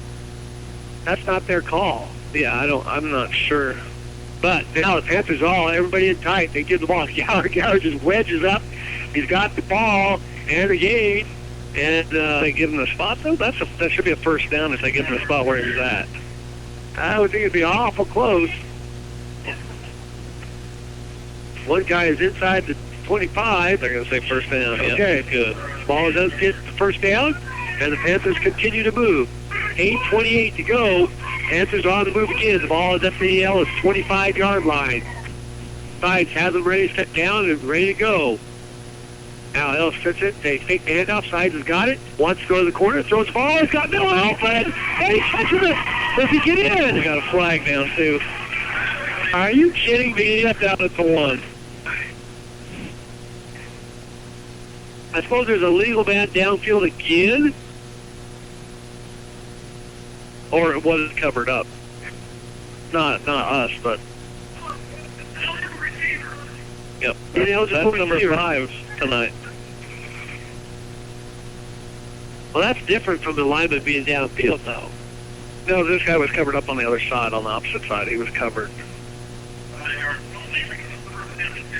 So the Panthers now have to regather themselves. We got the right numbers in there. They go to power, split back, side sets them down. Takes the ball, nobody's there. Now he pitches the ball out. Martin has the ball, cuts inside, spins around, and gets it back inside the marker. So that's going to bring up a second, and let's call it 9. So they get 6 yards on the play. Most important thing, clock continues to run. We're at 8 minutes to go here in the fourth quarter. The Panthers leading it 33-14. Panthers keep everybody in tight, 1 to each side. Back line now. Laker goes in. He's trying to fight. They throw the ball over the middle. And it's in for a touchdown. And that is going to be a 24-yard touchdown. So, with 7:41, a pass from side to keep. And it's a 24-yard pass. And the Panthers now feel a little more comfortable at 39-14. Yeah, nice little, post route. Yeah, he turned his defender around. But now the extra point here will be attempted. Waiting for the snap. Snap is back. Ball is placed down. Kick is good. So they're starting to get the kick down, and it's now 40-14. And the Panthers lead it. We're back after this timeout. You're listening to Panther Football here at KKN and the World Wide Web. When you hear B&B Ready Mix, your first thought is concrete. But did you know that B&B Ready Mix in Phillipsburg also has the materials you need to get the projects around your house completed? Maybe you're looking to do some new landscaping. B&B Ready Mix has river rock in a variety of sizes to choose from, along with stepping stones and topsoil as well. Are you updating your feed yard on the farm? B&B Ready Mix has preform 8-foot J-bunk feed troughs and preform fence posts to help your project along. Just give B&B Ready Mix in Phillipsburg a call at 785-543-5133. Welcome back, everyone, to Panther Stadium as the Panthers score again here with 7:41 to go. A 24-yard pass from Sides to Keith. And it is the extra point is good, and now the score stands at the Panthers 40, Ellis 14. So the Panthers now taking a little bit of control, breathing a little bit easier here in the second half. Panthers have the ball teed up and waiting for the official. And there's the whistle, and Panthers approach the ball, kick off, and it kind of dribbles down, bounces around, and it's just covered up at the Ellis 34-yard line. 34, 35, and that's where they kind of been running it back to, so why not just dribble it down the field? Right. You know? They put it right at about the 35, so first and 10 for Ellis. Clock again at 7:38 left to go here in the fourth and final period. Now Ellis has two to each side. Quarterback remains in the shotgun. He has all evening. Takes the ball, hands off to the back, and breaks one tackle. Still running. The Panthers are not tackling at all. Still running. And now he just runs over Panthers. That's 18 yards. So Jimenez on the carry just bowed over 2 or 3 Panthers. And they got the ball down to the Panther 47-yard line. That was a nice hard run by Gottschalk. He, like you said, he just ran over people. So the one back he gets cramps, and the other back comes in and just continues to run hard. Again, same formation. Quarterback wants to throw the ball in the flat, throws it out there. Guys catches it. The Panthers corral him and get it down. But he's inside to about the 44-yard line. So there's a short gain of about 3, maybe 2 or 3 on the play.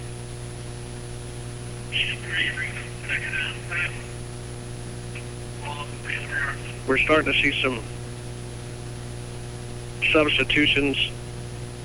Defensive line, linebackers, just get some other kids in, give them some playing time. Again, Ellis breaks the huddle, 2 to each side. Quarterback remains in the shotgun. They roll the defense over. Quarterback goes back, wants to throw it, throws it on the run. Got a man wide open. Tries to make one guy miss. Does, and dives inside the 30 to about the Panther 28. Now it'll be a first down. Yep. Flag on the play. Holding or roughing the passer? I'm not sure. I think they pointed towards Phillipsburg. Because Aaron Linker hit him about 2 seconds late. Yep. Roughing the passer.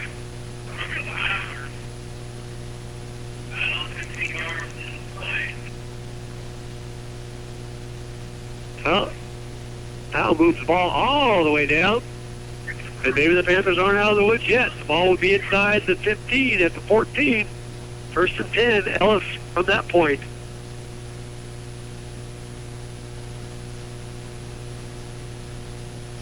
That's our 11th penalty today. Yeah, that's something they definitely got to clean up. So Ellis quickly up the line, 2 to each side. Quarterback again in the shotgun. Takes the ball, wants to throw his fade. He's got a man open. It's a touchdown. So just like that, yard touchdown pass. Ellis says, I'm not quitting yet with 6:22 to go. A 14-yard pass play. And Ellis is right back with a quick score of their own. Penalties. Yeah, penalties.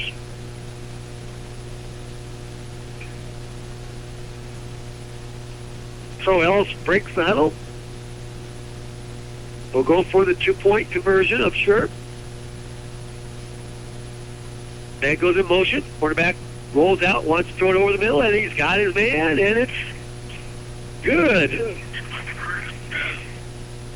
The scoreboard now reads Panthers 40, Ellis 22.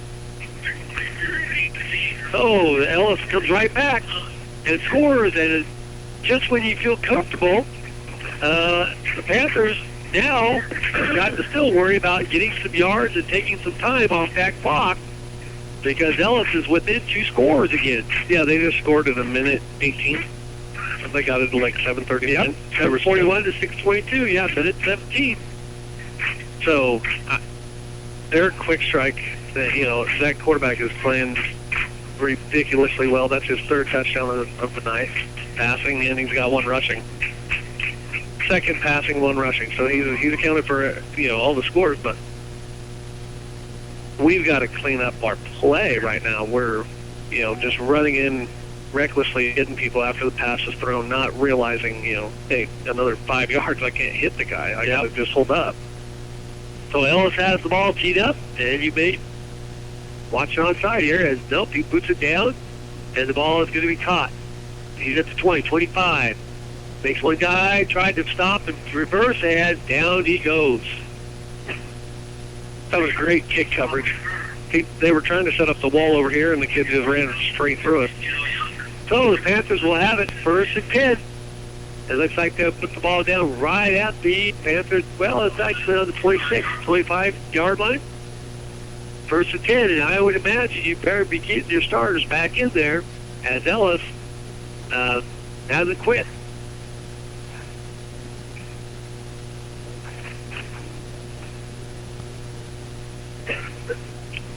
So now the Panthers send 1 wide out to the inside, keep more people in tight. Split backs behind, hand the ball off, right up the gut, and that's Gower again, I believe, up over the 30. Or right at the 30, so he gains 4.5 on 1st down. Clock is now under 6 minutes. Panthers still going quick tempo. I don't know now. Same formation. Now they throw the ball out in the flat. Martin's got it. And Martin's trying to make a drive and going backwards instead of forward. Now he gets up and it hits. I think he might have got a 1st down. They bring the ball in for the far sideline. And it is a 1st down for the Panthers.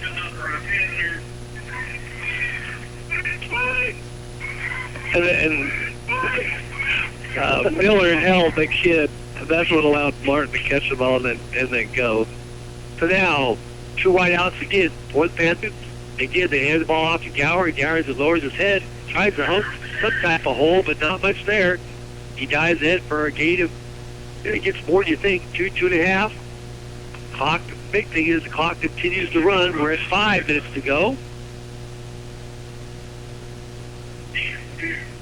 Panthers down, sends 3 to the far side. 1 to the near side.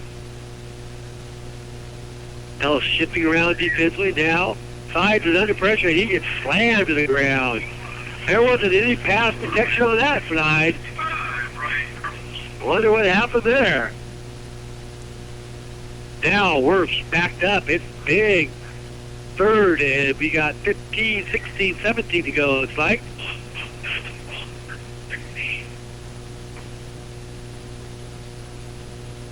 Panthers up the line. They send 2 to the far side, 2 to the near side. Clock continues to run. We're headed towards 4 minutes to go. Sides again. Sets them down. Now let's over the sideline.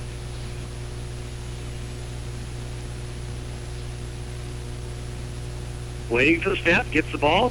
Hands the ball off to Gower. Gower Gets back to the original line of scrimmage, maybe a yard. It's going to be 4th and 9. Now, somebody stop the clock. Why? There's a flag. Oh, okay. Oh, do we get a face mask? Do we get a break?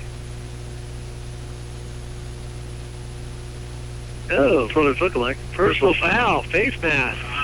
So instead of 4th and 9, oh, we get a first down out of him. Big break in the game. Big break. First down, the ball goes to the Ellis 47-yard line, and we've got 3:52 to go. So now, Panthers need to take care of the ball here. As they send one to the far, two to the near. Ellis shows blitz. They get the ball off to Gower. Gower makes a couple guys miss. Covers up the ball with both hands. Love to see that. And he's down to about the 31-yard line. So he dashes him for another first down. That was a nice 17-yard run. So, Panthers up the line quickly. Clock starts with the official signal. Now we're at 3:35 to go. Sides takes his time. Ellis inching up guys, trying to run up. Again, Gower right up the gut, just diving ahead. Now the offensive line seems to be opening up a little bit of wedges, and the Panthers seem to be taking advantage of it. Yeah, in there. I think Ellis is tired. Well, I think Gower is finally starting to just stay patient and let his blockers go in front of him, and he's just following them through. So, 8-yard gain, second and short. Martin comes in motion. They hand him on a jet sweep. He's cut it back inside. Guys, close. It should be close to another first down. We're under 3 minutes to go now. 2:59. And they're going to look at this one. They may even bring it in. First down. Nope. First down for the Panthers. So again, the Panthers move the chains, trying to run this clock down to nothing. And if they can get a score, that would even be better. So the Panthers send two to the far side, one way out to the near side. Tight it in tight. Oh, ball is up. Simpson catches it in air. Now is just going to try to fight for anything. And big loss on that play. Yeah, but it was a good heads-up play. The hike snap went over Ty's head, straight into his arms. Yeah. 2nd and 19. The only good positive thing is the clock continues to run. Clock is still running. And Ellis, I don't know, wants to stop it. I think they still have one, but they only have one. Sides again now, sets it down. Quick head out to Martin. Martin makes one guy miss. Jives inside, trying to get back. Gets close to the original line of scrimmage, I believe. And we'll see. He stepped out, I guess, before that. They bring the ball back in. The 5. Yeah, Diva stepped out way further than this. Brings up 3rd, and let's call it about 14. And now, sides. Signaling something. Man goes in motion. They run the option. And now he wants to throw the ball. Nope. He's just going to try to get whatever he can get. Stays in bounds. Still running. Still trying to find his blocker. Still trying. And gets it down inside a nifty run. By sides. He did get lots of yards. He got about 10. Looks like where they played. So about 4th down and 3. Yeah, he got 10 yards. And now Panthers 4th and 3. If they pick this first down up, you can pretty much end the ball game. As now, sides again. Gets the man in motion. Hands the ball off to Gower. Gower makes one guy miss. He dives. I don't know if he got that far. It's going to be see where they place the ball. Well, that was Aaron Linker. Okay. Oh, he did get it. Diving for the first down. Whew, that was close. So Linker gets the first down, and the clock will start when they set the time. Sides now. The ball is just about at the 11-yard line, 10.5. Sides again. Hands the ball to Linker. Linker this time caught behind the line of scrimmage and gets back to about the line. So, clock will continue to run. I don't know if the Panthers even really want to score here. They're just kind of, now they're not really going to full speed up mode, I guess. I mean, we could go clear down to when they're counting. Yeah. But we could have done that a while ago, too, just to drain the clock. Sides now goes under center, and this is something different. They small and D's it down, and that's going to be the ball game. Panthers aren't even going to try to score. There's a yard loss, and that's going to probably be one more time. You'll have to snap the ball, and I don't know if the crowd really likes it, and it's got quiet, but it's got really quiet. Yeah, and so the clock continues to go down. It's under 30 seconds at 27. Ty's just looking at the back referee, and as soon as he starts his count, he'll take the knee. That should be the game. As the clock continues to wind down. So that's going to be our final score. Maybe not what everybody thought, but a very entertaining game going left. As the final score is going to be Phillipsburg 40, Ellis 22. We'll be back with a wrap-up after this timeout. You're listening to Panther Football here on KKN and the World Wide Web. You have a big investment in your farming operation. Let